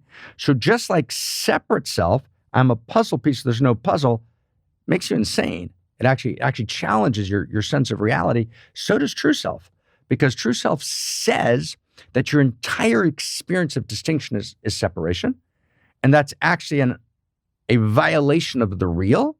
And that which is real is only true self. So for example, at separate self, you're all about your story. And then you're told, leave your story behind. Okay, true self, leave the story behind. But then you wake up in the middle of your story all the time, every day and every night. And you're like, huh? Right? And so you've got this bifurcated self, which is actually a rift in your essential beingness. So we can't stop there. To stop at yourself is tragic. And I've met over the last 30, 40 years, countless people trapped in this kind of tyranny of true self. And maybe 30 years ago, my friend, when I started talking about this, I won't mention figures, but to key figures or kind of leading teachers of true self, philosophers, teachers, they all would look at me kind of with a bemused smile. Just kind of, oh, poor Mark. Yeah. He's stuck in separate self. he's still stuck in separate self. He doesn't realize it. And I in my body just, and mind and heart just, I knew it wasn't true. And I went deeper and deeper into kind of the path of realization, and it just exploded with a kind of clarity. And the clarity is, there's a seamless code of the universe, but the seamless code of the universe is, it's seamless, but it's not featureless. And its feature is you. In other words, you are a distinct expression of the field of true self. And here I want to, if I can, with your permission, and you're stuck with me, so at least for another couple minutes, right? But if we can, let's just try and just take a 2-minute crazy deep dive for a second, because to really get it, once we get it, it's like, huh. So in a certain sense, the West, and this is what's so crazy making, the Western tradition said, separate self is what's real. So the entire Western tradition, separate self is real. The East says, true self is real. True self says separation is not true, right? So what are West and East both trying to do? They're trying to get over suffering. They're not like bad folks in the West and good folks in the East, or vice versa. These are two groups of people trying to overcome suffering. So the West says you overcome suffering by realizing you're not part of this larger totalitarian whole. You have dignity as a separate self. You have an inalienable rights, right? As a human being, every human being has this inalienable right as a separate self, not part of any other whole, for life, liberty, and the pursuit of happiness. And that lives in our body, and that's true. And the East says, no. If you stay in that separate self, you're going to be devastated and filled with anxiety. And the first noble truth, life is suffering. So how do you resolve those? So both the West and the East got confused about the same thing. And you can check the text, and it's like, and I remember there's a moment where it became clear to me, and I called my dear friend Ken Wilber, and I was just ecstatic. And we just got excited about the distinction. And it's the distinction between separateness and uniqueness. And it's such a core distinction. So in order to go beyond suffering and to realize that I have inalienable rights, I don't need to be separate self. I'm now on the West side. I can actually be unique self, meaning I'm not separate. I'm part of the larger whole, but my rights, my inalienable rights, are based on my unique self. I'm a unique expression, unique feature of the field. Now, the East also got confused. The East said, in order to move beyond suffering, you need to move beyond your separate self. That's true. But you don't stop at your true self. Your true self sees through a unique set of eyes. So my unique self is the unique discretion of true self. So once I distinguish between separateness and uniqueness, I actually realize that true self and separate self both have intuitive truths. One is the dignity of distinction, separate self. The other is the realization of the whole, true self. Those synergize and come together, and actually a more accurate and higher, literally higher, deeper structure of consciousness, which is I'm a unique self, which means that the answer to who are you, when I say who are you, that question we had, who are you? You are an irreducibly unique expression of the love, intelligence, and love beauty that is the animating energy and eros of all that is, that lives in you, as you, and through you, that never was, is, or will be ever again other than through you. And as such, you have a unique perspective and a unique quality of intimacy that fosters your unique capacity to give your unique gift, to address the unique need in your unique circle of intimacy and influence that can be addressed by you and you alone, and no one that ever was, is, or will be in the history of cosmos has that capacity to give the unique gift that you have to give. And when you give it, you're an expression of the whole, distinguished, giving that unique gift. That's unique self. Okay, right? We can live there, and you can feel in your body. Our body's no truth. It's like, oh, right, no, I'm not a separate self. Right? But I'm not just a true self. So I'm a puzzle piece that completes the puzzle. And if you can just kind of feel the image actually of a puzzle piece, you've got a puzzle piece, you have your idiosyncratic distinction, but you don't try and make the true self move. Oh, I'm a puzzle piece. Let's round those puzzle piece jagged edges into a round circle as true self. That's completely crazy making, and it violates our essential nature of self. No, I'm an idiosyncratic, unique puzzle piece, and then I have a unique distinction that completes the puzzle in a way that no one that ever was, is, or will be can do other than me. And if you just be a puzzle piece with me for a second, I'm held by the puzzle. I'm home. I fit, right? I'm welcome again, right? And I have the capacity to address a unique need in reality that no one else can address. And this is insanely important just to feel it. To be welcome in the cosmos, I need to be able to address a unique need that no one else can address. I mean, I'm invited by friends. We'll make this up. I'm invited by friends for dinner. I don't really want to go to dinner, but they work real hard to welcome me. And they have the right food and the right table so we're sitting at dinner and I kind of want to get home, right? It's like, okay, I think and we're making polite chatter and we're being charming and we're being appropriate, but I kind of like it. They're very nice people. But then, again, we'll just make this up. And then, the master of the house, whoever he or she is, they get this call and their face goes white. And then their face lights up and they turn to me and they say, oh my God, I just got this phone call and I need your help. And you're not going to believe this, but I actually know your skill set. You are the only person in the entire world who can address this desperate need that I have right now. And I'm ecstatic that you're here. All of a sudden you're home. Like you don't need to get home. You're totally good. You're welcome. You're located. You're home. You're needed. That's what unique self is, right? What true self says is you're not needed. Your true self says you're an extra on the set and you're in some sense fungible, right? Which is why often true self positions work well with totalitarian positions, paradoxically, right? Because there's lots of extras on the set, kind of everyone. There's only the set. And paradoxically, that's a very, very dangerous position. I need to know that there's irreducible dignity, not because I'm a social construction who's an accidental separate self. No, that's actually not true. Not because I'm locked in my victim story that I keep recursively going over again and again, and then I fire my first therapist and I get a second one because the first one doesn't want to hear it anymore, and then a seventh one, and I keep telling my separate self story and I can't get out of the recursive loop. No, not that. No. Unique self is my story is chapter and verse in the story of cosmos. And I'm needed. I'm ultimately needed. The way the interior sciences say it in the 16th century, a gentleman in, I think, Italy named Meir Ibn Gabbai, he says, Avodat tzorech gavoa, God needs your service. It's kind of a shocking idea, and it's about divine need. So I want to just kind of stay close. I mean, it's like, I thought God had no needs. Huh. How could God have needs? I mean, Aquinas, Maimonides, everybody says God has no needs. Buddhahood, no needs. It's one of the tragic mistakes, my friend, right, of religious thought was this assertion of a divinity who is perfection, who has no needs. Because if God has no needs, and I'm commanded, or Buddha has no needs, let's do the God or Buddha. God has no needs, Buddha has no needs, but I'm supposed to become like Buddha, or I'm supposed to, imitatio Dei, become like God, which means I should have no needs. But actually, I'm filled with needs. And actually, the entire notion of Western psychology is to get my needs met. And that's the successful human being is ones who address their needs. So let's just track the rent asunder experience of the human being today. On the one hand, let's say I'm in an Eastern path, Buddhahood, no needs. So try and be like Buddha, no needs.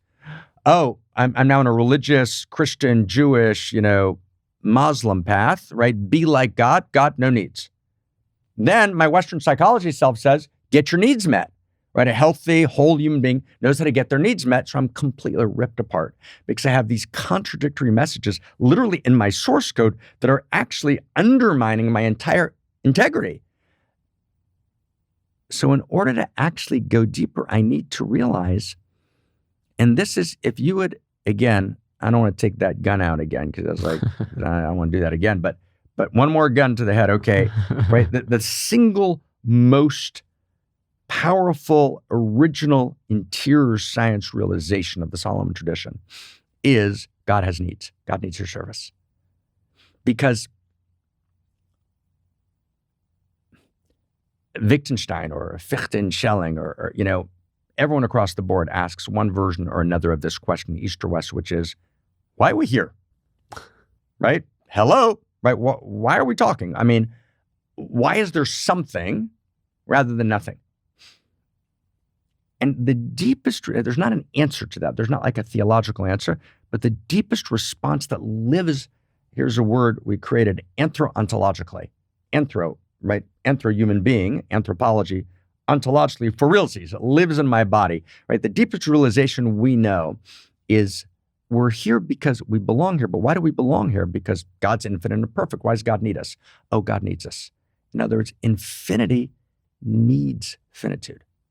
There's some way in which God becomes more in the distinction of every human being. Somehow more God shows up. So let me see if we can make that kind of insanely real.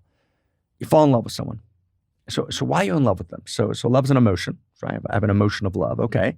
But at its core, love's not an emotion. Emotion is energy and motion, and then it kind of fizzles, right? Cupid's arrow hits me, secretary, it's complicated, right? So right, energy and motion love's not just an emotion, love's a perception. It's a perception. If, by the way, Cameron got anything right in Avatar, it was that beautiful line, which is, I see you. It's gorgeous and true. So love's a perception. But it's not just perception, it's a perception identification complex. I see you and I identify you, right, with your greatness. Okay? So love is a perception.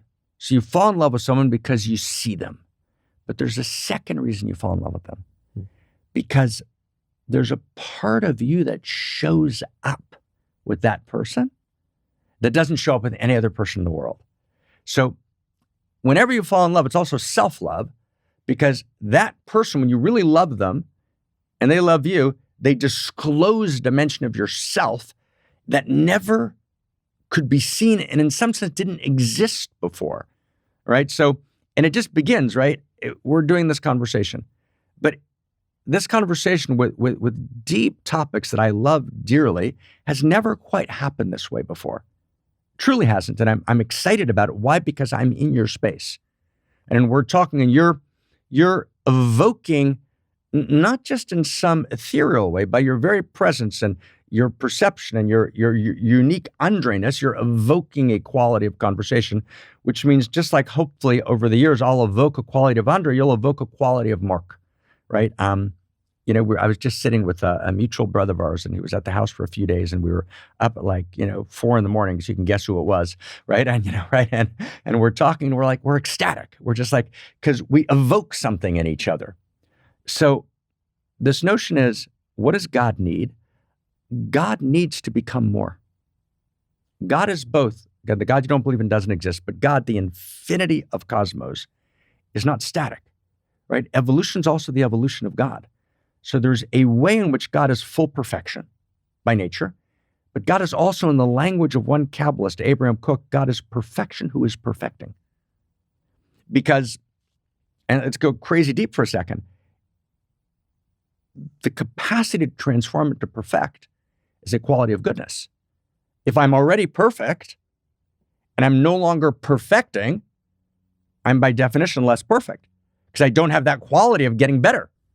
So I have 2 kids, and one is like born perfect and great kid.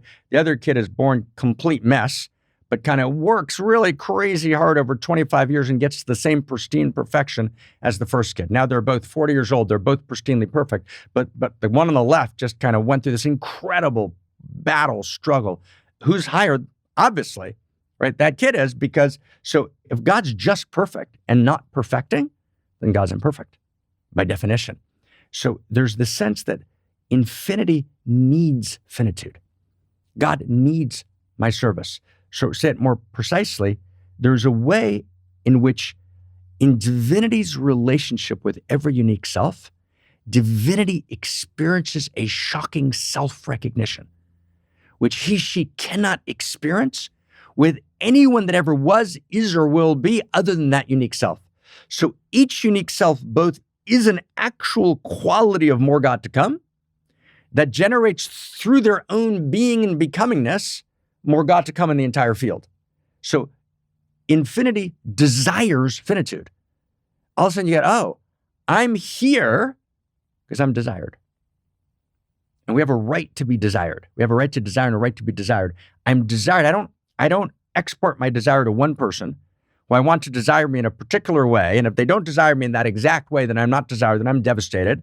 And then I've got to go down the Prozacian route again and I can't find my way out. No. We don't export desire to one separate self and say if that separate self doesn't desire me in the perfect way, which they never do, right, then I'm devastated.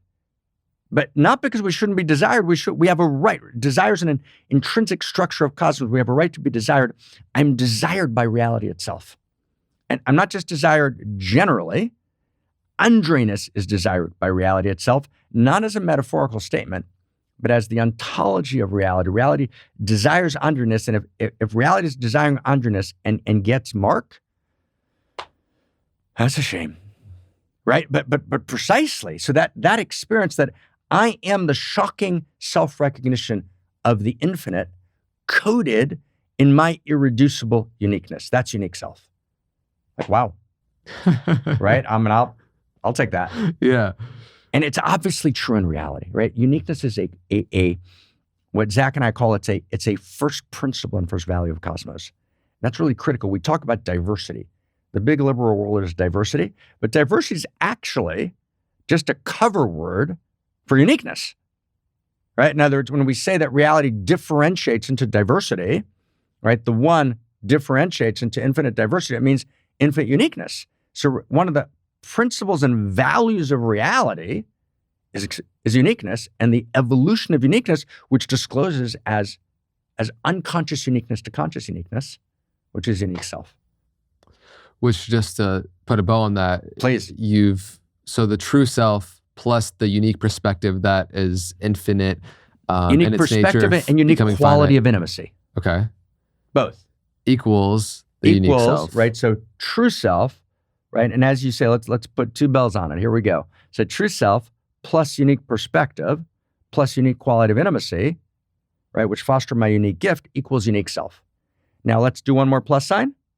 Plus evolution, the realization of the evolutionary process, the realization that there's an evolutionary impulse that pulses uniquely in me, right? I am the personal face of the evolutionary impulse is evolutionary unique self.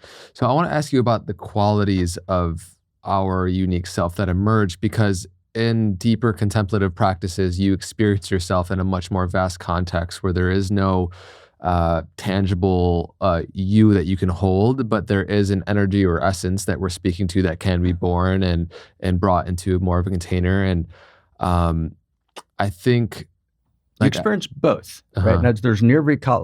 Let's take the Kashmir Shaivite Hindu tradition. There's nirvikalpa samadhi, which is this cessation, this kind of wide field that you're describing so beautifully.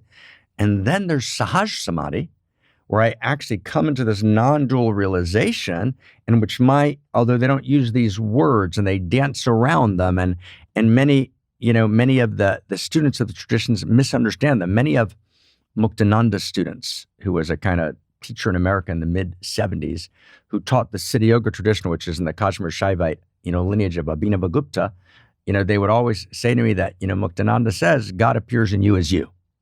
And they were convinced that the you was true self. And I went back with them to Abhinavagupta and to multiple Kashmir Shaivite texts. And no, God appears in you as is your unique self, right? That is to say, after Nirvikalpa Samadhi is Sahaj Samadhi, or if let's go to the Buddhist tradition, right? There's the 10 oxherding pictures. And the 10 oxherding pictures are essentially snapshots of enlightenment, snapshots of the field of enlightened consciousness, snapshots of shunyata, right, in different dimensions. So the 10th oxherding picture, which is the apex, is when I turn back to the marketplace. When I turn back to the marketplace, I don't turn back to the marketplace as merely true self. I turn back to the marketplace as unique self. And there's numerous Buddhist texts that talk about realization being the realization of the particular grain of wood that lives in you. Now, admittedly, Buddhism got a little lost in the true self. And you have to actually work with Buddhist teachers who who are so beautiful, and they've given us such insane gifts and bringing, the true self to the West in such a stunning way. And they stopped there. And if you read particularly, not really Theravada, it begins in Mahayana, but really in the third turning of the wheel in Vajrayana, you begin to have fragrances that are much more real of unique self. And of course, when you think about Nargujana, who's responding to Theravada, in the Heart Sutra, he says emptiness is form and form is emptiness, or some version of that. What he means is emptiness is form and form is emptiness. You could translate that as unique self and true self are one. Because form is always unique. And this is what we need to realize. There's no true self any place in the manifest world. You will never find a true self any place. Total number of true selves is one, but you will never find true self in the manifest world, because every true self is uniquely expressed, right? Is a unique incarnation. It's unique quality of desire. It's unique quality of consciousness. You cannot access true self without unique self. Now, if you then reject uniqueness because you've wrongly conflated separateness and uniqueness, you haven't done the spiritual process of disambiguating. Good word, right? Like smidge we talked about before, right? You haven't done the work of disambiguating separateness and uniqueness. Then you're stuck, because you've got this experience of uniqueness, which is this deep ontological goodness and knowing in you, but then you're told that that's just your separate self, and you're utterly confused. So we need to really disambiguate those two, realize I'm unique self, and then I'm evolutionary unique self, and then last sentence, and then I pick up and play my instrument in what we might call the unique self symphony. And this is a big deal, because there's so much talk about the hive mind today and about collective intelligence. But what it too often does is obfuscate distinction. So collective intelligence isn't that we become a hive mind. That's a regressive move. Right? Hive minds existed way before the human neocortex. We don't want to go back to being a hive mind. That's a recipe for totalitarianism of multiple forms. We don't want to regress to the hive mind. We want to evolve to the unique self symphony. Like a coherent complexity in a way? A coherent complexity of individuation beyond ego. It's another way to talk about unique self. Yeah. Unique self is a higher individuation beyond ego, in which I'm playing my instrument in the unique self symphony. But if I don't listen to Andre's instrument, so even just, let's make it like completely real right now. Even as we're talking, and you're kind of holding space and asking these beautiful questions, there's actually, although I'm not doing it consciously, but it's not unconscious, it's deeper than conscious, I'm actually listening to you all the time. And you can feel me listening, or we would be somehow jarred and discordant. And so I'm sharing this unique self-understanding, but I'm listening to all the other instruments in the symphony. And let's say we're talking about multiple religions. So every religion has its own unique self. There's the unique self of every religion, and yet we realize that we're all playing music. So all of a sudden we have a possibility of both a world religion as a context for our diversity, and a possibility of a pluralism that's not merely a banal kind of let's say, I remember early interreligious dialogue between Jews and Christians in the early 60s. Someone once said about it, it's when Jews who don't believe in Judaism get together with Christians who don't believe in Christianity, and they discover they have a lot in common, right? And that's not a unique self-symphony. That's a reduction. It's a failure to honor Christianity and a failure to honor Hebrew wisdom, or between Sunni and Shiites. No, there's a beautiful Sunni realization. There's a beautiful Shia realization, but they're not exclusive. They're instruments of the unique self-symphony, and there's a deeper music. So that language of unique self-symphony allows us to not reduce distinction, to move beyond polarization without becoming a kind of homogenized, reductive, banal, mix. So yeah, approaching the symphony that is the collective consciousness is coming together to make this, universe, the song of the universe, yes, in a way. I just want to unpack the unique gift that comes on individually, as we all have our unique instrument and playing our own unique music. A quote also from your Unique Self book. The realization of your unique self awakens you to the truth that there is a unique gift that your singular being and becoming offers the world, which is desperately needed by all that is and can be given by you and you alone. Just what you were speaking to. Beautiful. And so as we start to go on the journey of experiencing who you are in a more vast context, Right. these gifts come online, Right. and what we can uniquely offer becomes clear. And then we start to offer that contribution to the collective. There's a couple of different ways I could go from here. It's Yeah. like, one, I suppose, why do we have the uniqueness that we have, and how can we clarify that uniqueness further so that we can arrive at the unique value and obligation we have? That's great, right? It's great. Let's talk about unique gift just for a second. So I'm not supposed to be doing a podcast called Know Thyself. It's not my job, right? So unless you're a guest. Right, unless you're a guest. Then you're squarely in the right position. Good place, right? But once I get that, so then I meet Andre and I say, I am ecstatic that he's doing a podcast called Know Thyself. And then there's not kind of the normal kind of, male jousting or kind of subliminal jealousies or all that stuff that happens all the time between people that split off because it's not mine to do. And it's my job with Zach and Dee. We're going to write a great library and we're going to do like 40, 50 volumes. And you're like, I don't want to write 40, 50 volumes. Actually, I don't want to do that. I might write. Let him do that. And then we get to be excited about each other, right? So you can't actually have love without unique self. Love is a unique self-perception. That's what it is at its core, right? To love you means I see your unique self. I recognize it's not mine, and I'm willing to bracket myself to be in service and in devotion to your unique self. That's love. So love is a unique self-perception in which I bracket my ego. Now, how do I clarify it? How do I know my unique gift? And what you're implying is, I think, correct me, but I think it's absolutely right, is you can make a mistake, right? In other words, you could go down a path which is actually not your unique gift. So there's something that we call your unique risk. That's a very big deal. In other words, you can't take your unique self, you can't live your unique self, you can't be your unique gift, you can't give your unique gift without being willing to take your unique risk. Now, your unique risk is not foolhardy, it's courageous, in the sense of core and sense of love, right? Meaning there's a way in which there's something for me to do here that's mine, and to do that, I've got to take a unique risk, which means that I can ask everyone in my circle, should I do this? And they will give me all of the pros and cons of why I should do it or not, but they can't feel my unique self.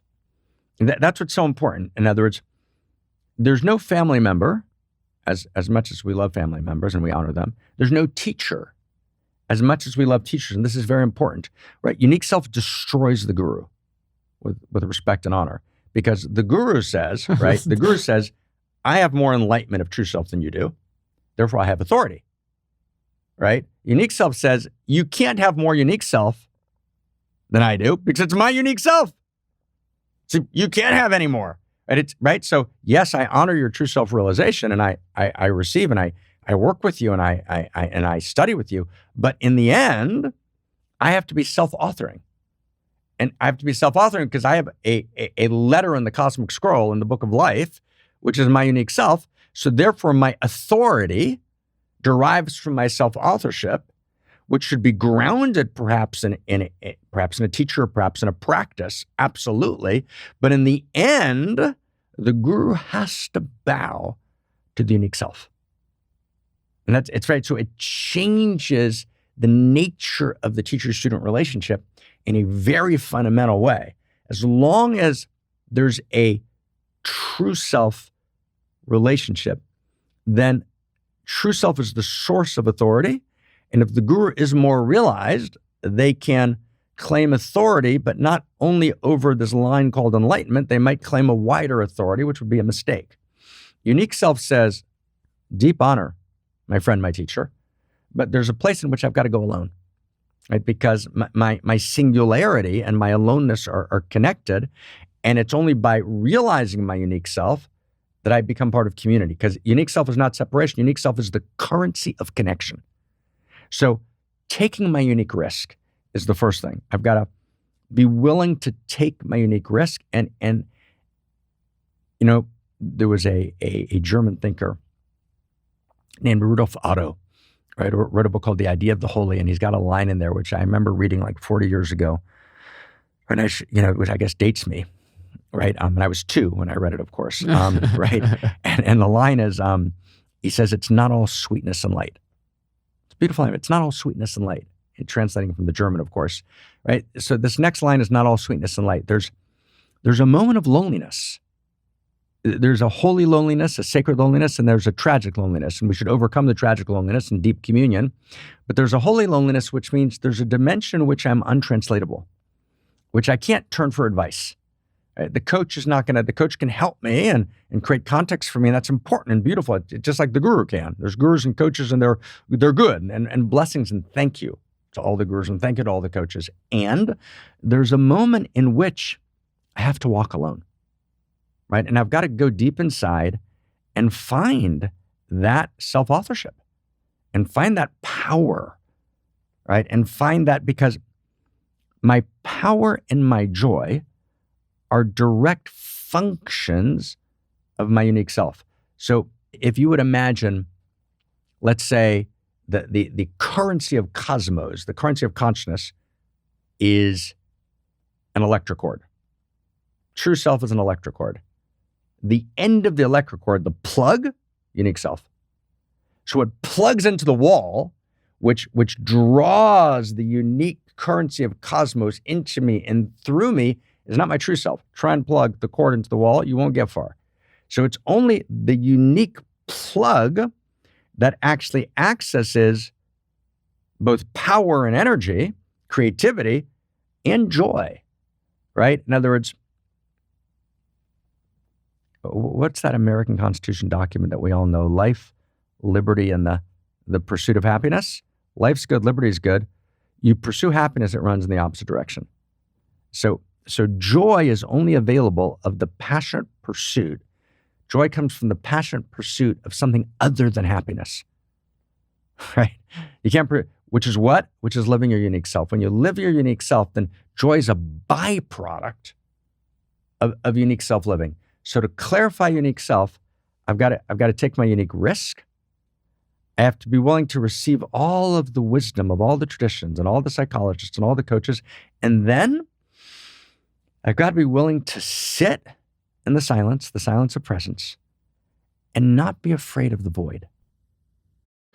Yeah, that's a courageous leap for someone who identifies as a separate self, and also can be just scary, I think, at different times. I feel that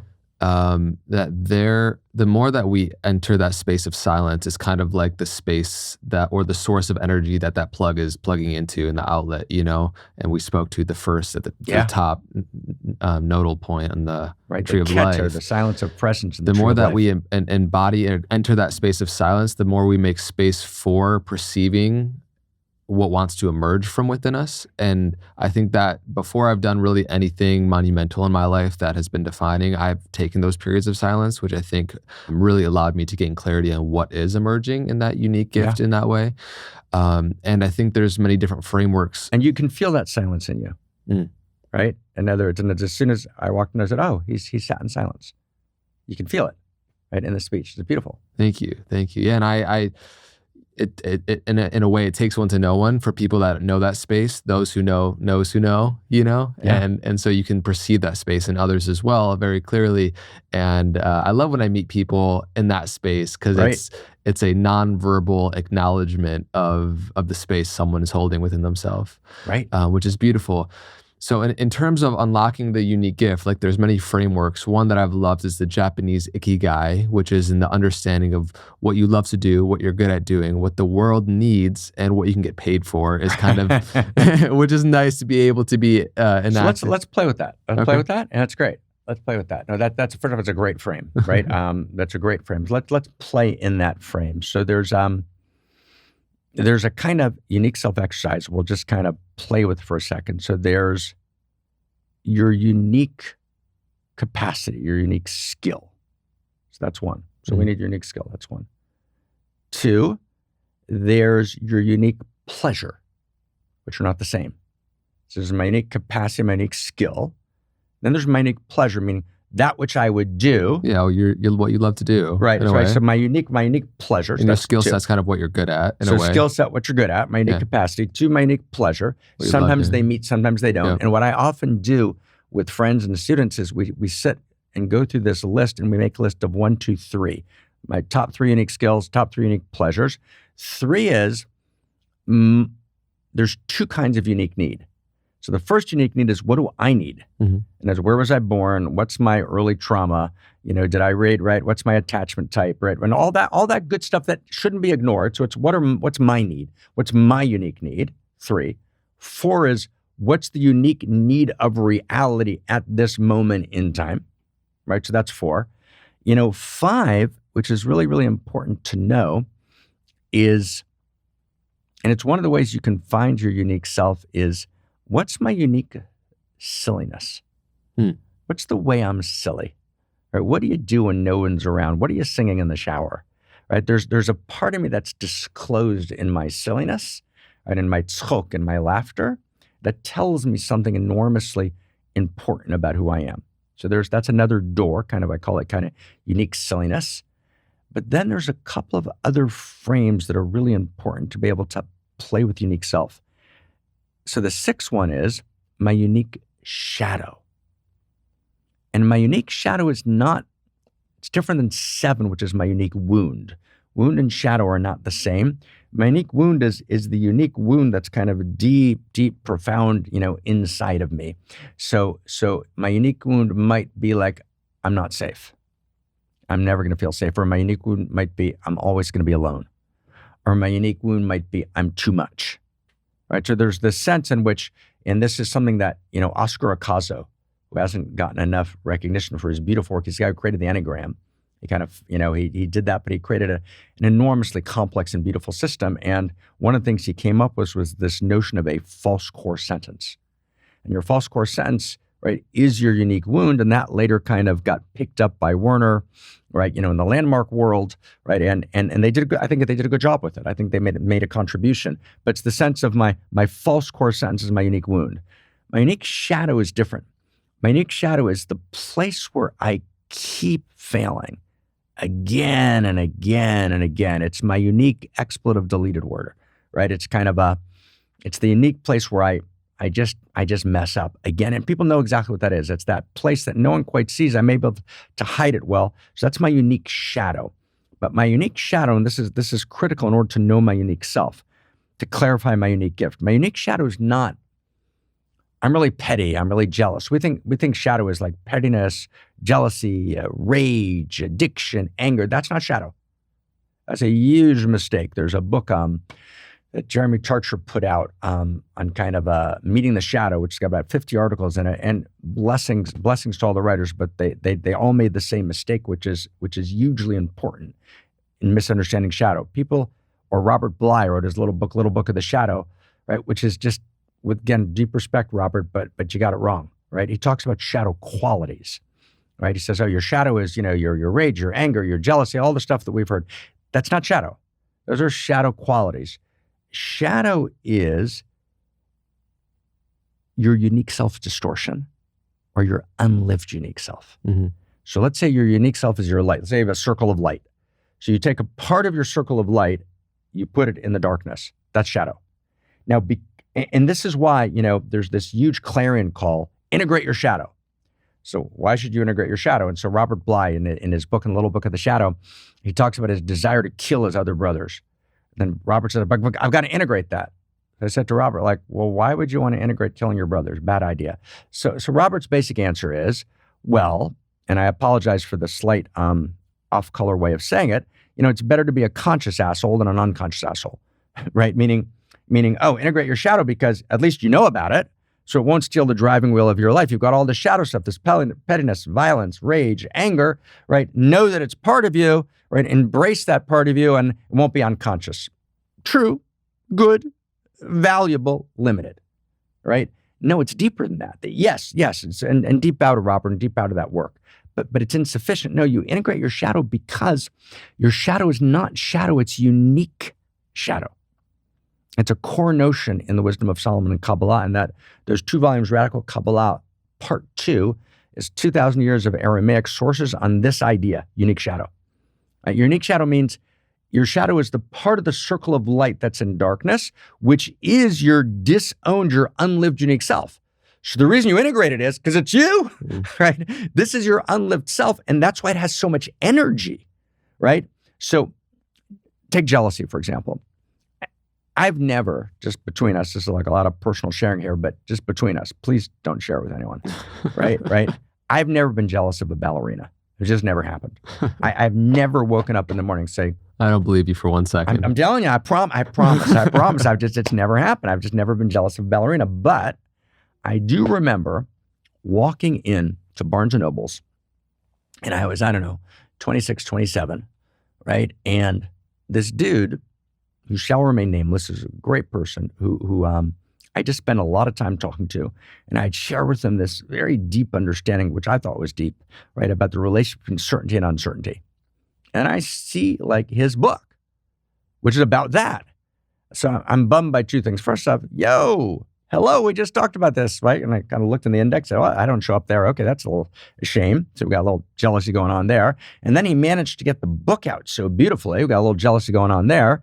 So I could disown that, or I could say, oh, I'm jealous. Okay, so first, once I own the jealousy, I realize I'm jealous of someone who's living a piece of my story that I'm not living. And I had never intended to write. I don't like writing. And at that moment, I said, okay, I have to write. That's like the power of envy revealing to us our values in a way. That's right. It's telling, because I'm not jealous of a ballerina.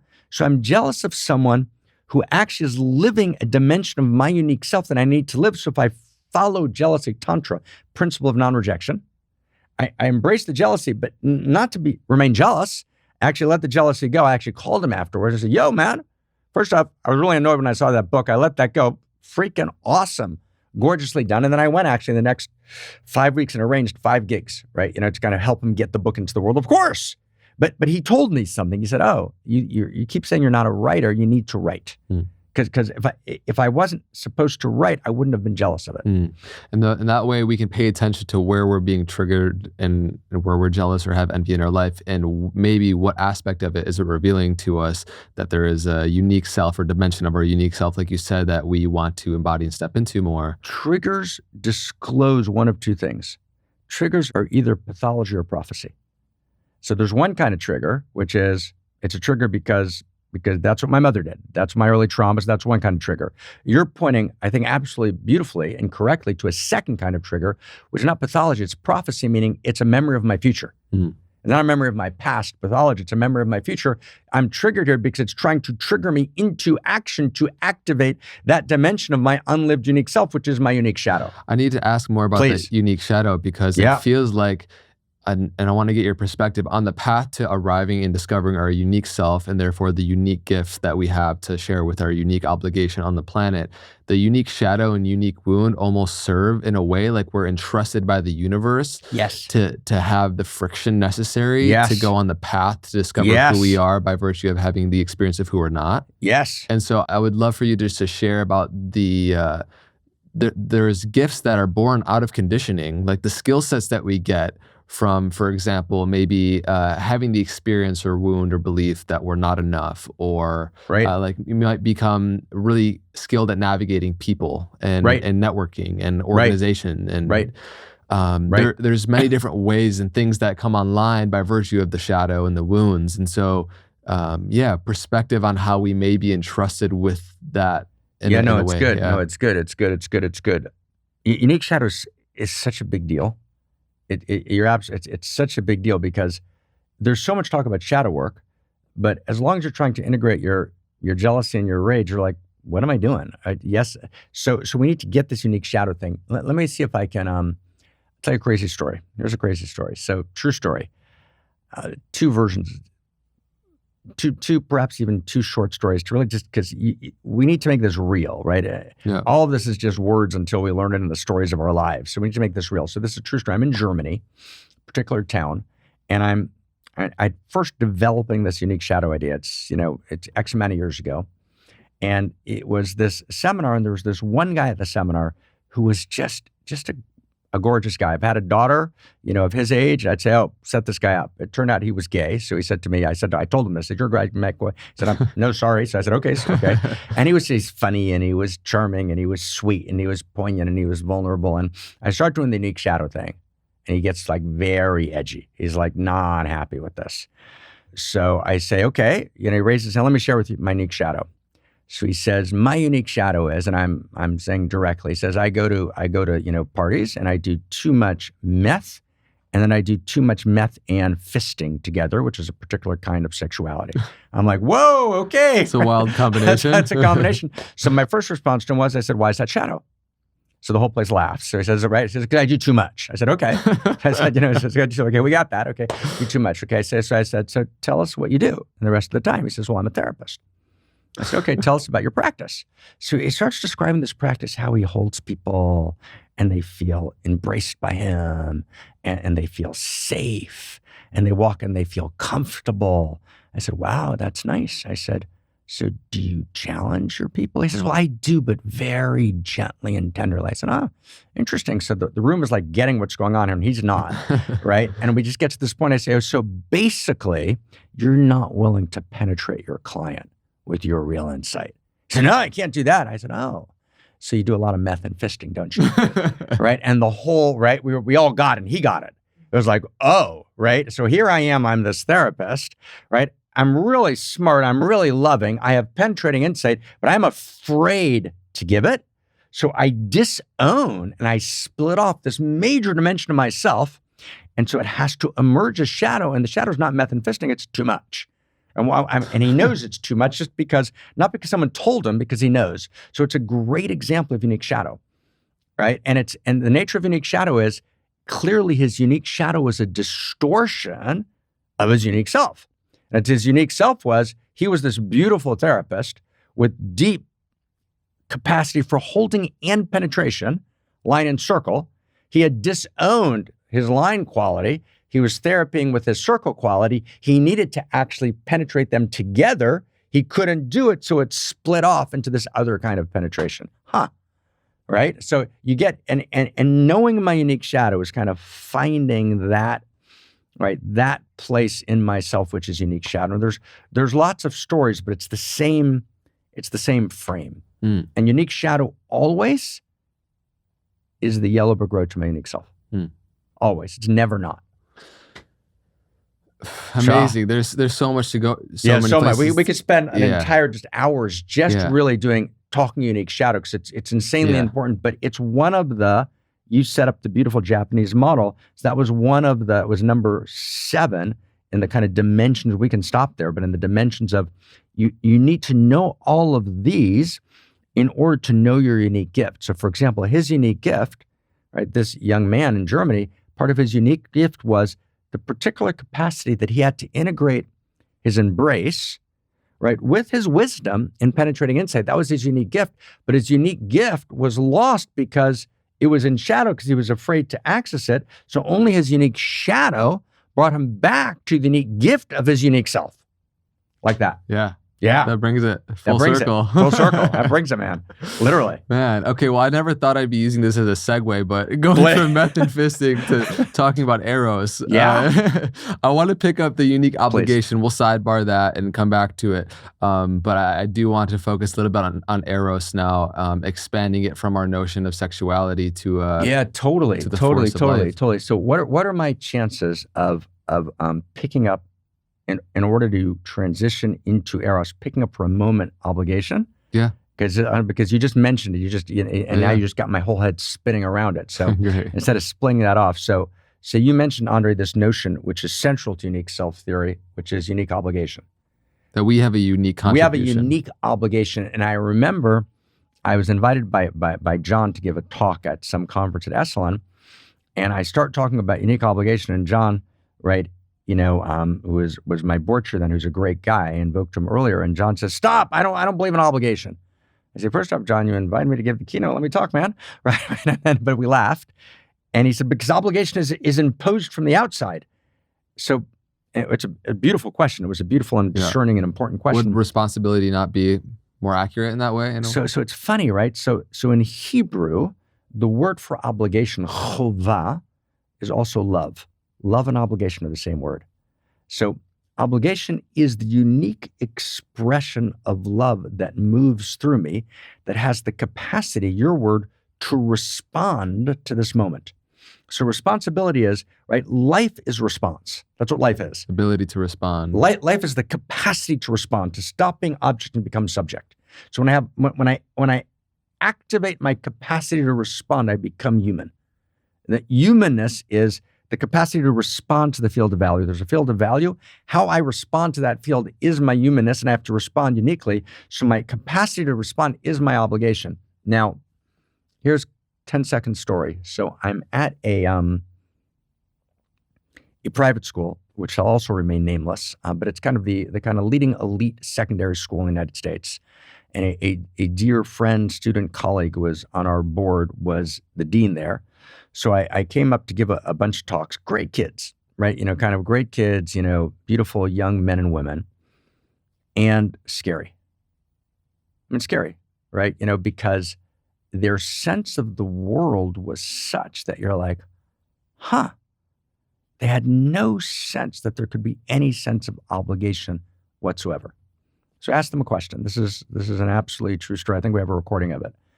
So I said something like, your plane just crashed. And we'll make up the story a little bit differently now because it's boring to tell it the same way. But basically, your plane crashed and you're on a desert island. Think, I don't know, Castaway, Tom Hanks, whoever was there. And it's you and Mother Teresa are on the island. You're never getting off. This is our trolley car problem. You're never getting. It's you and Mother Teresa. Now, if you've read the 3 or 4 biographies of Mother Teresa, she was not an easy person to hang out with. You don't create an order out of the Vatican in this hierarchical male Catholic system because you're sweet. Right? She was tough, right? To major an understatement. So you're there with Mother Teresa, and just between us, a little sacrilege, she's driving you out of your mind. You're like, oh my, right? Shock, like every time she opens her mouth, 10 years have gone by. Okay? Now, you do a lot of scuba diving because what happened to survive in your crash with you was for scuba diving equipment. She's out scuba diving one day. She breaks both of her arms. She comes back. You're a doctor, of course. You set her arms in a cast. Just you and her on the island. She can't eat. Do you have an obligation to feed her? Now, you should not have to think about that question. Of course you do, right? And I was like, hello, right? 98% of that student body, who are leaders in every field, I could mention the names, you'd know all of them, right? Said, it might be nice. You can't say you have an obligation. Obligation means you have to. You can't say you have to. Because they're extrapolating into an existential necessity or something, and they're kind of detached from the human. They would not say, 98% of the student body would not say, I have an obligation to feed Mother Teresa, right? And then the dean of another school who was kind of involved in this conversation said, we cannot formulate, right? In the modern, postmodern world, we can't formulate obligation. That's not true. How do you know you have an obligation to feed Mother Teresa? Because A, and this brings our whole conversation together, A, there's a need. 1. 2, you recognize the need. 3, you have the capacity, right, to know that it's a real need. So there's a need. You recognize the need. 3, it's a real need. 4, you have a unique capacity to meet the need. And 5, you're the only person in the entire world that ever was, is, or will be that can meet that need in that way at this moment in time. 5. Those are the 5 dimensions of obligation, which is why, of course, you have to feed Mother Teresa because it meets all of those criteria. Now, to be a unique self is to know that's always true. There's a need. It's a real need. You recognize the need. You have the capacity to meet the need. And you have a unique capacity to meet that need, right? In a unique quality and way, your unique quality of intimacy that no one that ever was, is, or will be can meet that need in that particular way. So that is the actual experience of unique self. That's the experience of being needed fundamentally. And do you remember, Andre, God, we're gonna date ourselves. This could be, I don't know exactly how old you are, but this might be before you're born, which is an embarrassing thing to say, right? But there was a moment in which at Harvard and a bunch of universities, this field called psychoneuroimmunology exploded into the world. It was like the That was like the later 80s. So it was like late 80s, early 90s. We're not gonna answer that question. So, right. So psychoneuroimmunology does all these studies which point out that when there's a couple that's very close and one dies, right, then within a very short time afterwards, the other one will die unless they can actually identify a very real need in the world that they can meet. Mm-hmm. Because addressing need is part of my experience of humanness. And without it, literally that's where my life force comes from, I die, right? So that's unique self is the capacity to address unique need. And to address that unique need is my unique obligation. It's my unique love force. It's the expression of outrageous love that lives in me, as me, and through me that can't love the moment open. That moment can't be loved open by anyone else. I'm the only person who can love that moment open.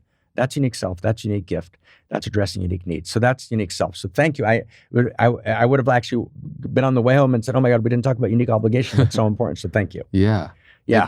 It's a really important reminder just that we're to respond to the needs of the world in the way we uniquely can. And there is immense fulfillment in that kind of sacred duty, in the fulfillment of that. In a way, would you relate it in a sense to the word dharma? Would you say it's similar? Dharma is a great word. It's a word used in Hindu traditions, which is moving towards this idea, Mm-hmm. right? My dharma is close to that.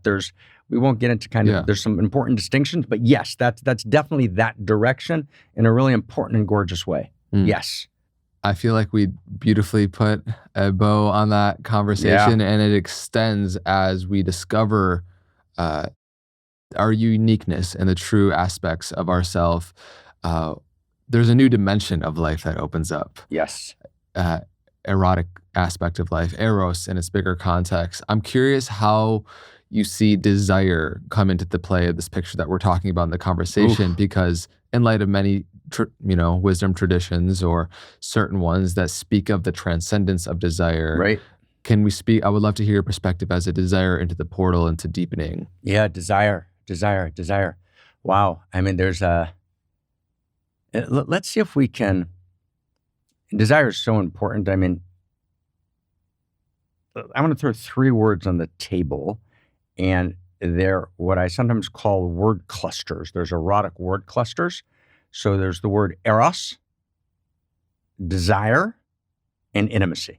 Okay. So we'll have those three words on the table. Do you want to define them quickly? Yes. So give your Mark Oxford. Yeah, no, so there's a book we just finished called First Principles and First Values, which I did with Ken and Zach. And there's an earlier book though called Return to Eros, which is about Eros. But in the Return to Eros book, it wasn't defined well enough. So what we've tried to do is, we had this word that you and I talked about earlier called interior sciences. So just like there are equations in the exterior sciences, equals MC squared, right? And those equations have mathematical values and constants. There are what I've started together with Zach to call equations in the interior sciences. So at the core there's an Eros equation and an intimacy equation. We'll get to intimacy. For now, we'll do the Eros equation because it brings desire into play. So here's the equation. Eros equals, so what is Eros? And when we say Eros equals, we mean this is what Eros means all the way down the evolutionary chain in the first nanoseconds of the Big Bang, when there's gazillions of quarks exploding, and two up quarks and one down quark, right, is a proton, and two down quarks and one up quark is a neutron. And when they come together 380,000 years later and they form an atom, when electrons come into the mix, right, that Eros, the Eros that lives in the space here, the Eros between beloveds, the Eros in building a business, the Eros of entrepreneurship, right, the Eros of governance. So this is Eros every place, everywhere. So Eros equals the experience of radical aliveness, desiring ever deeper contact, and ever greater wholeness. So Eros equals, and that simple sentence took me a decade, I'm a little slow, right, to formulate it clearly. And that was like the 100th formulation. Eros equals the experience of radical aliveness, not just seeking, desiring ever deeper contact and ever greater wholeness. Because reality reality is Eros, and Eros is Eros desire. Reality is desire. So if a tradition stands against desire, they're standing against reality. I want to make that clear. And just to pinpoint, the desire that most speak to in relation to suffering is kind of unmet expectations in a way. So what we do is we absolutely, my friend, we identify desire with what I would call pseudo desire, right? Or we identify Eros with pseudo Eros. Desires of the separate self. Desire, also, which is I'm in the emptiness, right? I can't sit in the emptiness. I'm afraid to sit in the void. So I cover up the emptiness with pseudo desires, with all forms of addiction and acting out in order to cover up the emptiness. So that's pseudo desire, that's pseudo Eros. But Eros desire, right? Desire is the throb and pulse of cosmos itself. It's a tumescent cosmos. Cosmos is alive, and as we live in, there's a number of ways you could describe it. You could call it an amorous cosmos. You could talk about the cosmo-erotic universe, or you could talk about the intimate universe. Those are the three ways I like to describe it. But that's not metaphor. That's good science. So let's just play in desire for a second, okay? So we're 380,000 years after the Big Bang. Along come electrons, in a particular way. They enter the story in a new way. And then electrons, protons, neutrons come together. They come together because there's this intense desire, which moves them. They desire, they're radically alive. They desire ever deeper contact, and they want to create a new wholeness. Now, if you read descriptions of this in science, what science does, and science is so important, and people who know me well know that piled high on my desk are mixtures of Aramaic texts and science texts. I read physics, but it's not my favorite field. Actually, molecular chemistry, molecular biology are more important to me for lots of reasons. I think they're more important in building a new worldview. But in any case, when you read the descriptions of the first atom, 380,000 years ABB after the Big Bang, you think it seems like this mechanical process. Now there's atoms. That's not true. What's actually happening is, right, the best leading edges of science is there's a currency of Eros, which is driving these separate parts to form a larger whole, right? A new intimacy. Now, that's shocking because what an atom is a configuration of wholeness that's emergent from desire. So it's a new configuration of intimacy. Now, play for a second. So intimacy, what's intimacy? So intimacy, here's another equation for you, but it's an easy one, but it's beautiful. Intimacy equals shared identity. So we have shared identity. It's not just me and you. We have a shared identity in the context of otherness, because I don't disappear. It's not fusion, it's union. Times, not plus, times mutuality of recognition, we recognize each other. Mutuality of pathos, we feel each other. Mutuality of value, we're in a shared field of value. And mutuality of purpose, we have shared purpose. Now that seems like, that's just too much for everybody. Well, let's just play with it for a second. It's actually so proton, neutron, and electron. They come together. They desire Eros. They desire each other. They create a new shared identity. It's called an atom. But the proton, neutron, and electron don't disappear, so it's shared identity in the context of otherness. We actually know scientifically they recognize each other. They feel each other, quite literally, right? They have a shared field of value, because that's how they actually communicate, through value. And now as an atom, they have a shared purpose. Now, here's the crazy thing. I mean, this is just, it's hard for me to talk about, again, without welling up in tears, because we feel like we live in a non-coherent cosmos, but we don't, right? Cosmos is omnicoherent.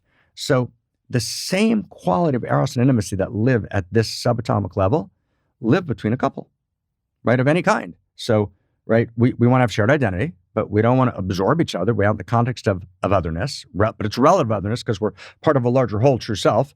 We have to recognize each other. We have to feel each other. We need a shared field of value, and we need shared purpose. That's what a couple is. Or me and my relationship to myself, right?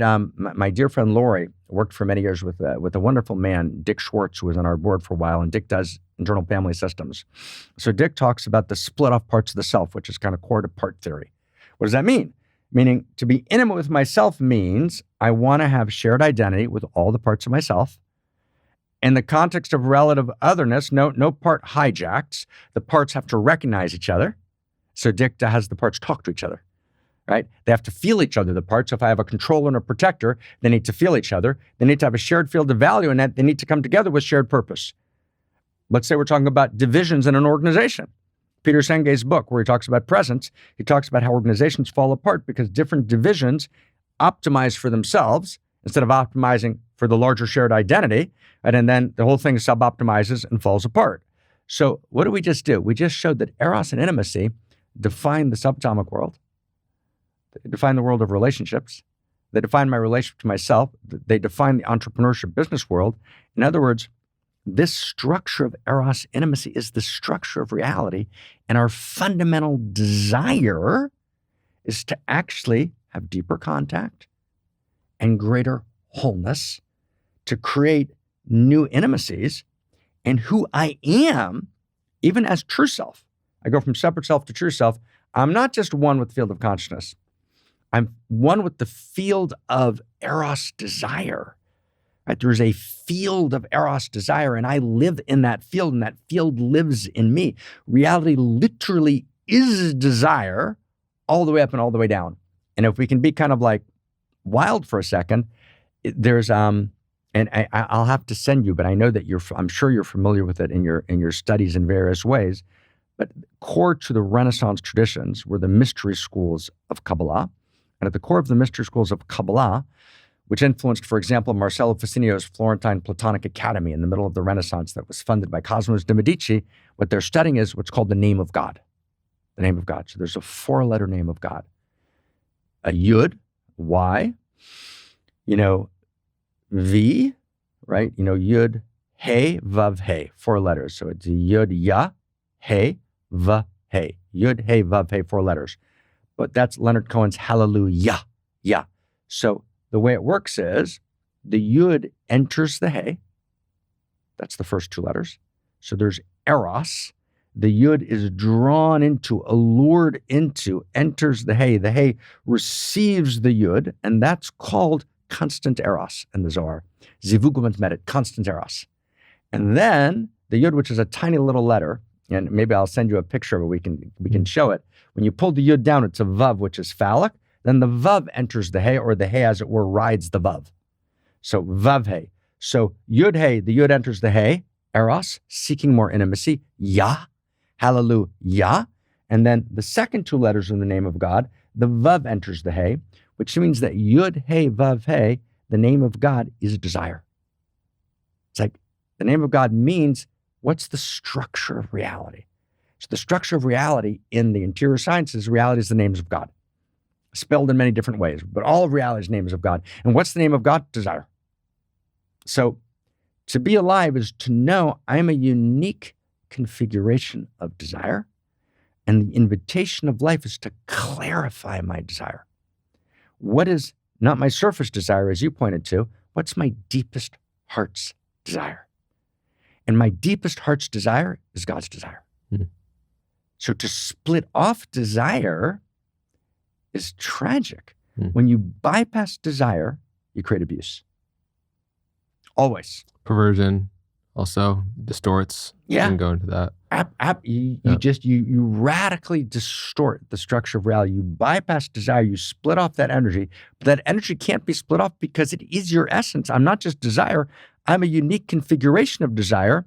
I am God's desire uniquely incarnate in me, as me, and through me. And here's the crazy thing. Desire discloses value. What I always desire is value. That's how you know value is real. Yeah. Value is not a social construction value, right? What you desire is value. When you read Alfred North Whitehead, who writes Principia Mathematica with Bertrand Russell. So Whitehead's an Englishman, and he's writing in Cambridge. He's got to be a little careful. So as I was talking about desire for about a decade, people started sending me passages. There would be one person every 6 months would send me passages from Whitehead. So I started reading Whitehead. And Whitehead basically has the same notion. He talks about the appetition of cosmos. Because when you're in Cambridge and you're English and it's 1920, you talk about appetition, not desire. But appetition means cosmos has appetite. Cosmos is hungry. It's a hungry cosmos, right? And we're hungry. And hungry's not, in other words, the Eastern traditions identified hunger with hungry ghosts. If you're hungry, you're a hungry ghost. No. There's a shadow of hunger, which is hungry ghosts. And there's hunger, which is gorgeous, which is this unique desire in me, which discloses unique value, right? All desire, all appetite is for value, right? And so reality is a story of desire disclosing value. Desire discloses value. Clarified desire discloses clarified value. Contorted desire discloses contorted value, of course. But if we don't re-embrace Eros desire at the very heart of who we are, we're destroyed. Or we're destroyed because it's only shared desire that creates shared value, right? And if we could play for a second, let's move into like where we are today in the world. Like where are we today in this moment? So we know we have this thing called existential risk, right? And back in 2009 or 10, I started just reading more seriously and reading the techno-optimists who were quite strong then as they are now, right? Sam Altman, blessings to you, brother Sam, is a techno-optimist.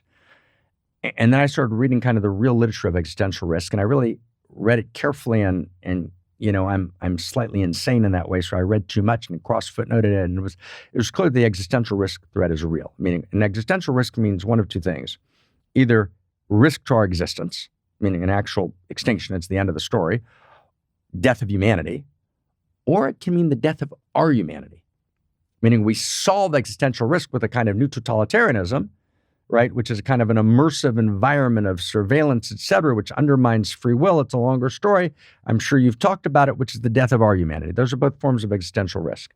Now, when you think about those forms, you think about them, they're rooted in the end. What causes them?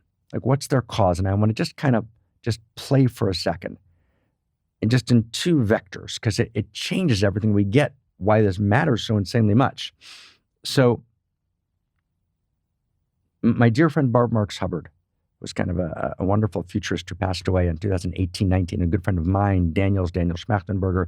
Daniel, Barbara, and I did a wonderful play together for a few days where we tried to talk about the future of the world. And Barbara used to always talk about win-lose metrics. That was Barbara's part. Win-lose metrics is going to be then take, let's say, Nassim Taleb, who talks about fragile systems, or Snowden, who talks about the difference between a complex system, which considers the whole, and a complicated system, which is fragile. So the classical way to talk about this is, okay, you've got, Barbara, win-lose metrics, right? Then you've got complicated systems. Daniel's done a great job of bringing these together and done really good work here, which is fantastic and beautiful and necessary. And underneath those, and Daniel likes the phrase generator functions, underneath those generator functions of existential risk, there's actually a deeper root cause, which is there's actually an intimacy disorder, right? There's actually, win-lose metrics means we're not intimate with each other. We don't have shared identity.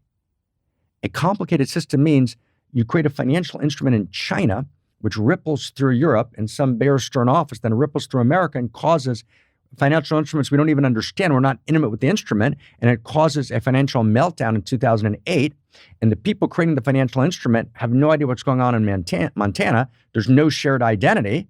So it's an intimacy disorder. And it's underneath the win-lose metrics issue and underneath the complicated systems, there's a global intimacy disorder.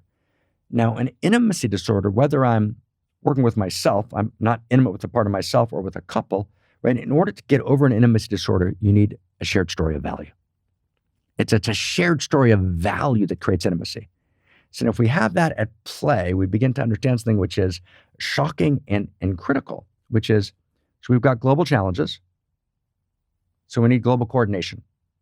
Global coordination needs global coherence. We need some sort of coherence because we've got these global challenges. You've got COVID-19, right? This bug flying around the world.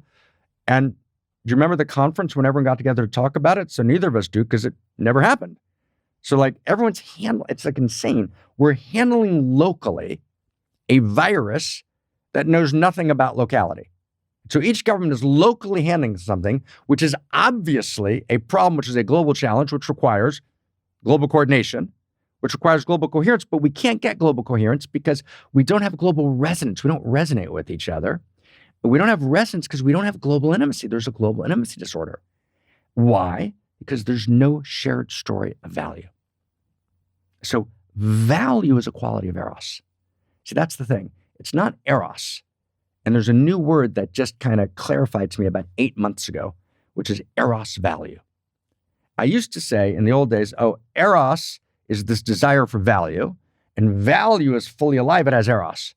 And then I realized I got it wrong. They're the same thing. Eros is when separate parts want to create larger wholes. New wholeness is new value. I just spent a couple hours with my dear friend Ken in Boulder, and we were kind of geeking out, excited with Zach about why the word wholeness and value are the same word. So I won't take you down that whole geek route. But basically, let's say the equation again. Eros is the experience of radical aliveness, desiring ever deeper contact and ever greater wholeness, ever more value, right? So there's a shared field of value. If there's no field of value, there's no intimacy. If there's no global intimacy, there's no global resonance. If there's no global resonance, there's no global coherence. If there's no global coherence, there's no global coordination. If there's no global coordination, we can't meet global challenges, and it's over. So all of a sudden, this is not meta-theoretical. In other words, you can't respond to the meta-crisis just through doing really good infrastructure work. And you can't respond to it through creating. So infrastructure would mean, how do you find bioweapons in the wastewater in a better way? You can't do it by better social structure, which means let's do better regulation so there's someone in the freaking government who even understands how ChatGPT-4 works, which there's not now. Those are really important, but they're not enough. We need to do it, and these are Harris's terms, we need to do better superstructure. And superstructure is a shared story of value, which is a context for our diversity. And here I want to be just tender, but and with full humility, but also with a tad of audacity. We actually need a world religion as a context for our diversity.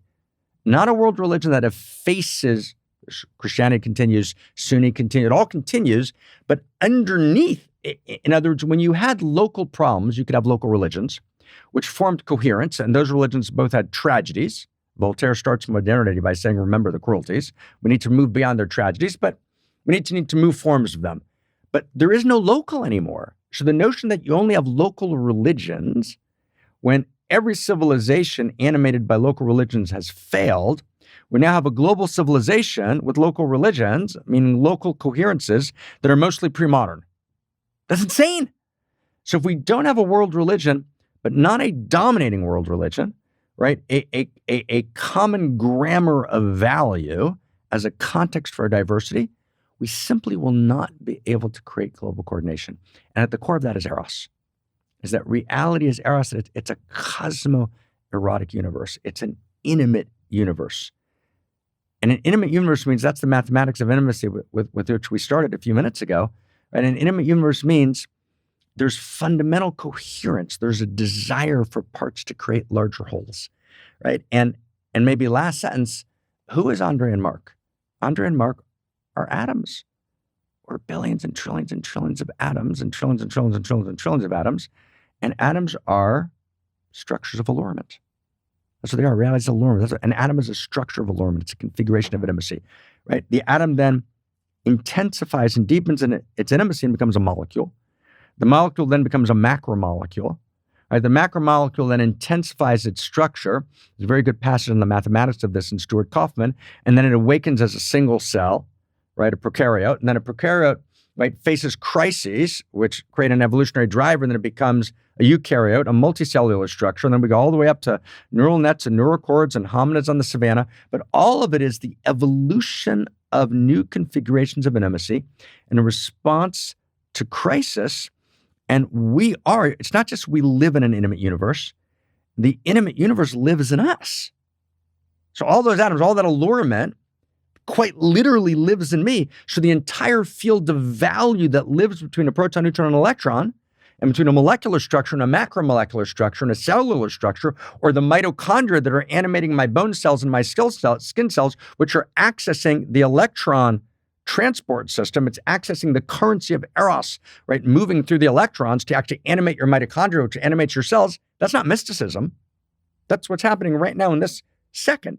So if I get that, if I get reality as a coherent field of Eros, then I am Eros all the way up and all the way down. It's why artificial intelligence can be wonderful in terms of exponential intelligence, but it doesn't participate in the field of Eros.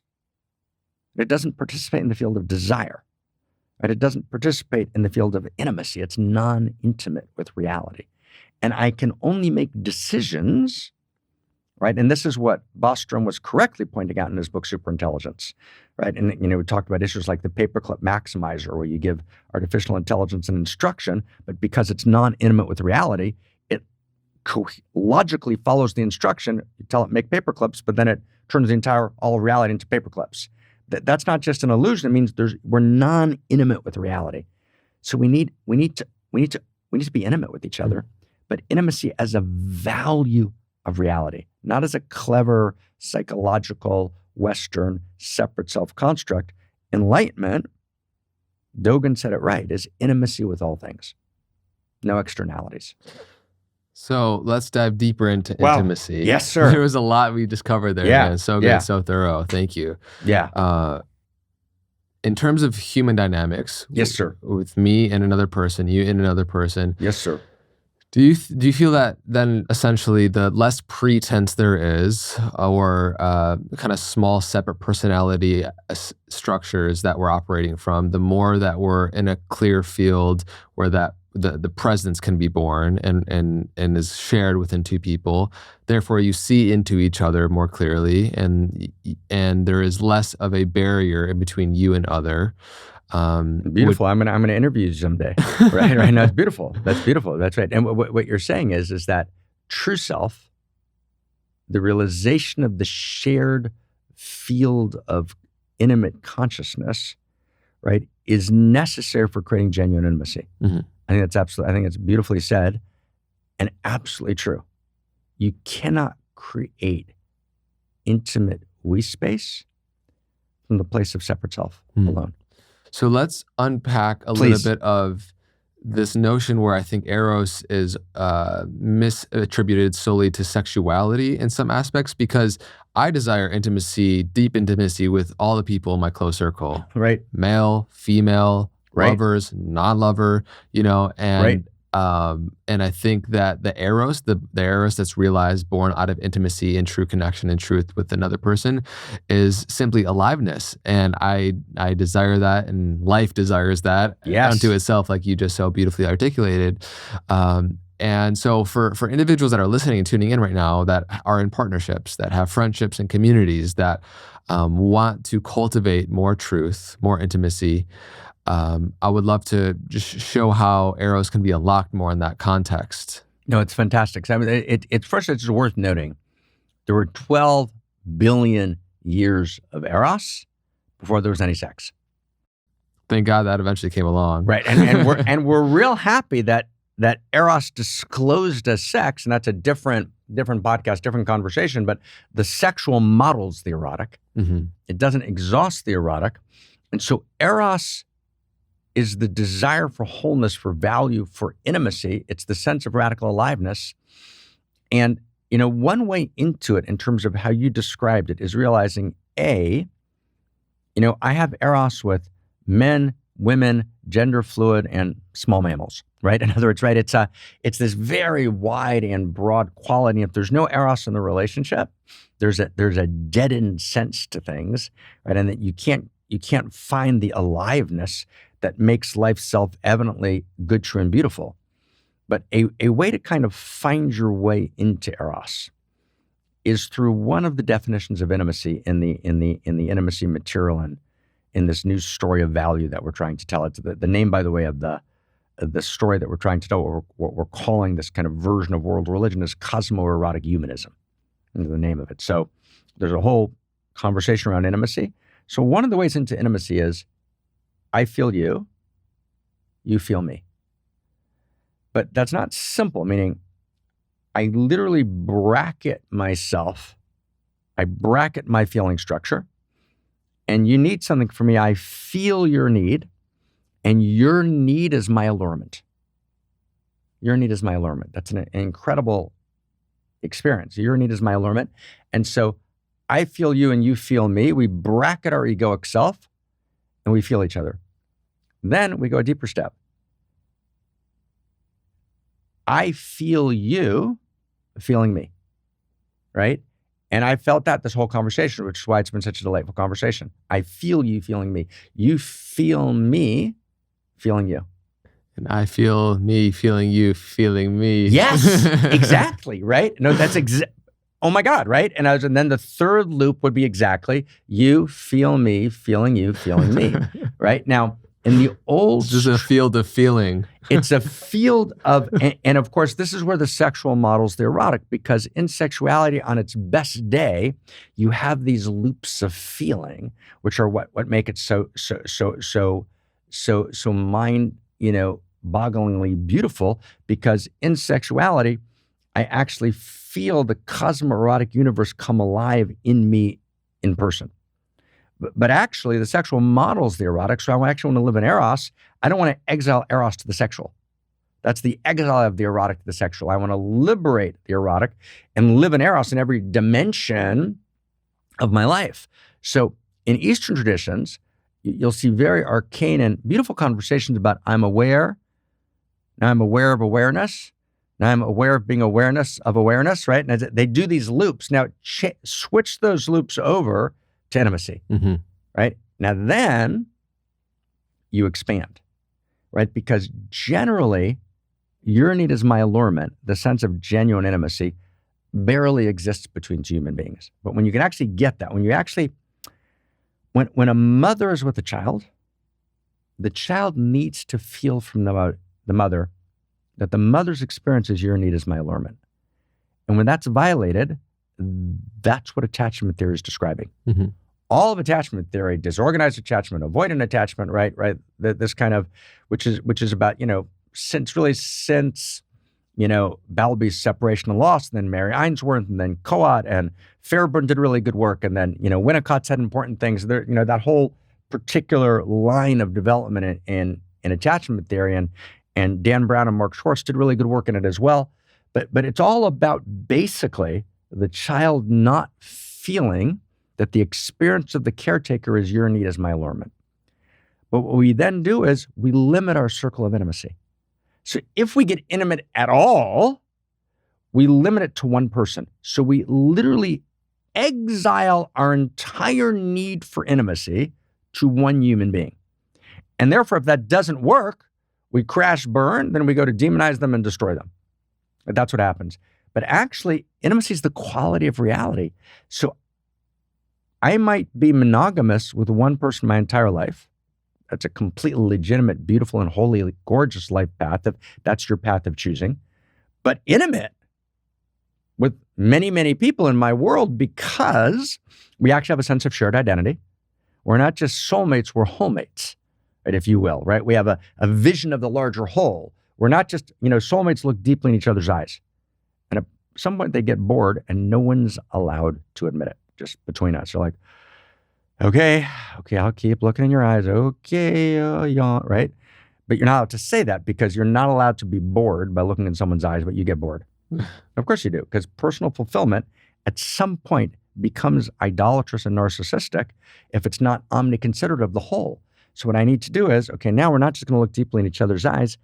We're going to look at a shared horizon. We're going to look in the same. So when Neo meets Trinity, 1999, Lana Wachowski's doing The Matrix, right? Neo says, how'd you find me? She says, we're asking the same question. They're going in the same direction. And so even when Trinity dies in that incredible scene, Matrix 3, she says, like, the most incredible moment of my life, the most gorgeous one, when we kissed, soulmate, and go on, shared vision. I'm counting on you. And even when they make love, right, in the Matrix, that's Matrix 2, they do it in this alcove in that incredible rave scene in the Matrix.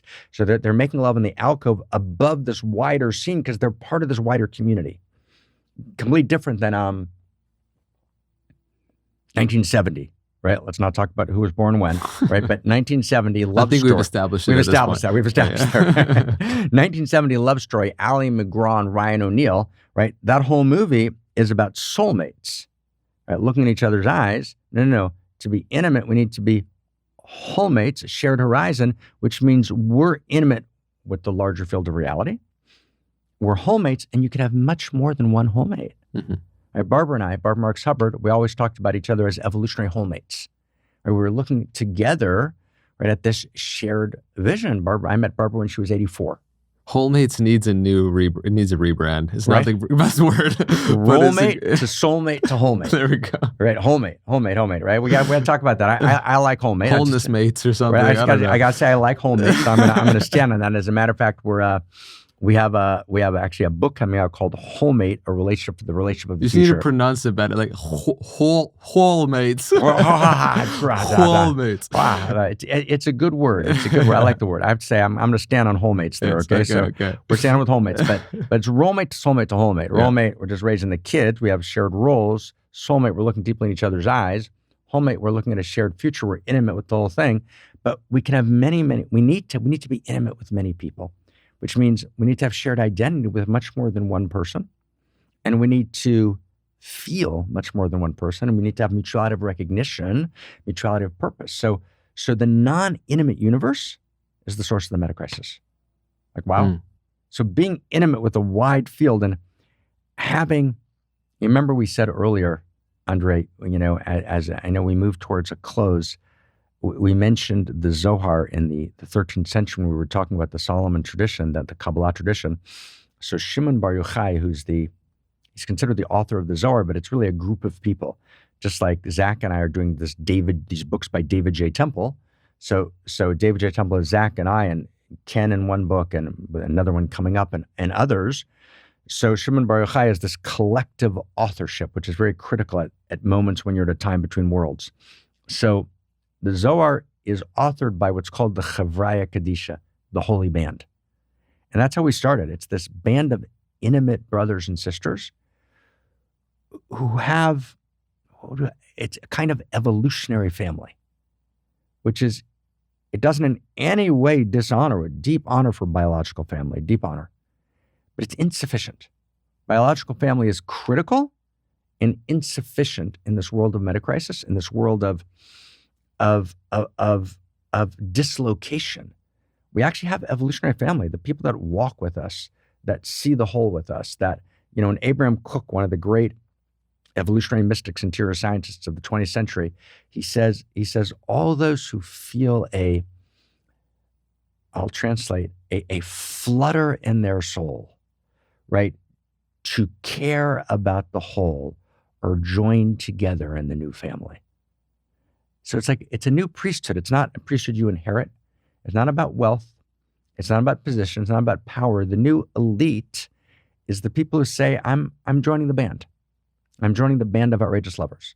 We're going to be intimate together. We're going to look at the future together, and we're going to love each other. I just want to say that we're actually going to love each other, and to love each other can mean 1,000 different things and 1,000 different shades, but we're actually not just going to love each other. We're going to be in love with each other. And we've exiled falling in love with someone to a particular kind of infatuation, which leads to a particular kind of sexuality, which means we've exiled the fundamental experience of falling in love to this very narrow vector. The truth is, we should fall in love all the time with ideas, with people, with vision. When we fall in love, we're at home in the universe. So the experience of falling in love is a core structure of the intimate universe that we need to re-access as part of the very fabric of our lives.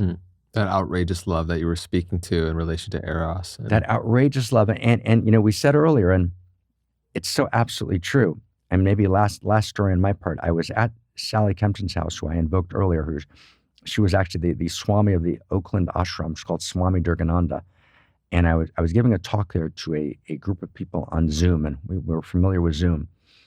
And it was 2011. And there were 50, 60 people on the call, and I got very quiet. And everyone thought that it was for very profound reasons. It wasn't. There was nothing profound going on in me whatsoever. It was just a very painful moment. I was a little overcome by different dimensions of personal pain. kind of experiences of betrayal, and I couldn't quite get over it, and I couldn't quite find the words. So there was no noble filling of shunyata in me. I just couldn't find the words, and I kind of said to myself, I can remember the moment, and I said, I guess I'm done. I can't do it anymore. And then literally these words came down, and I said, well, we live in a world of outrageous pain, and I was describing my experience, and I said, and the only response is outrageous love. And then I went on, and it was like a blur of an hour. And Sally's always doing her meditation or whatever she was doing in the space. And she stopped and she took notes, and she gave me the notes afterwards. And that became the beginning of the dharma, if you will, of outrageous love. But outrageous love is a true quality of cosmos. And outrageous love is not mere human sentiment. I mean, it's the heart of existence itself. And it's the, Dante, the love that moves the sun and other stars. Cha. What a ride. We've been on quite the ride, man. Wow. Super grateful for this whole conversation, and just how, I think we all have, alongside our unique self, visions that are unique to us kind of come through about how we can be fulfill unique needs on the planet, like we were speaking to. And you being in conversation with me today and the way that you're sharing is very much so fulfilling a vision of myself and bringing as a bridge these conversations to the world. So just immense gratitude for you enabling my unique need being fulfilled.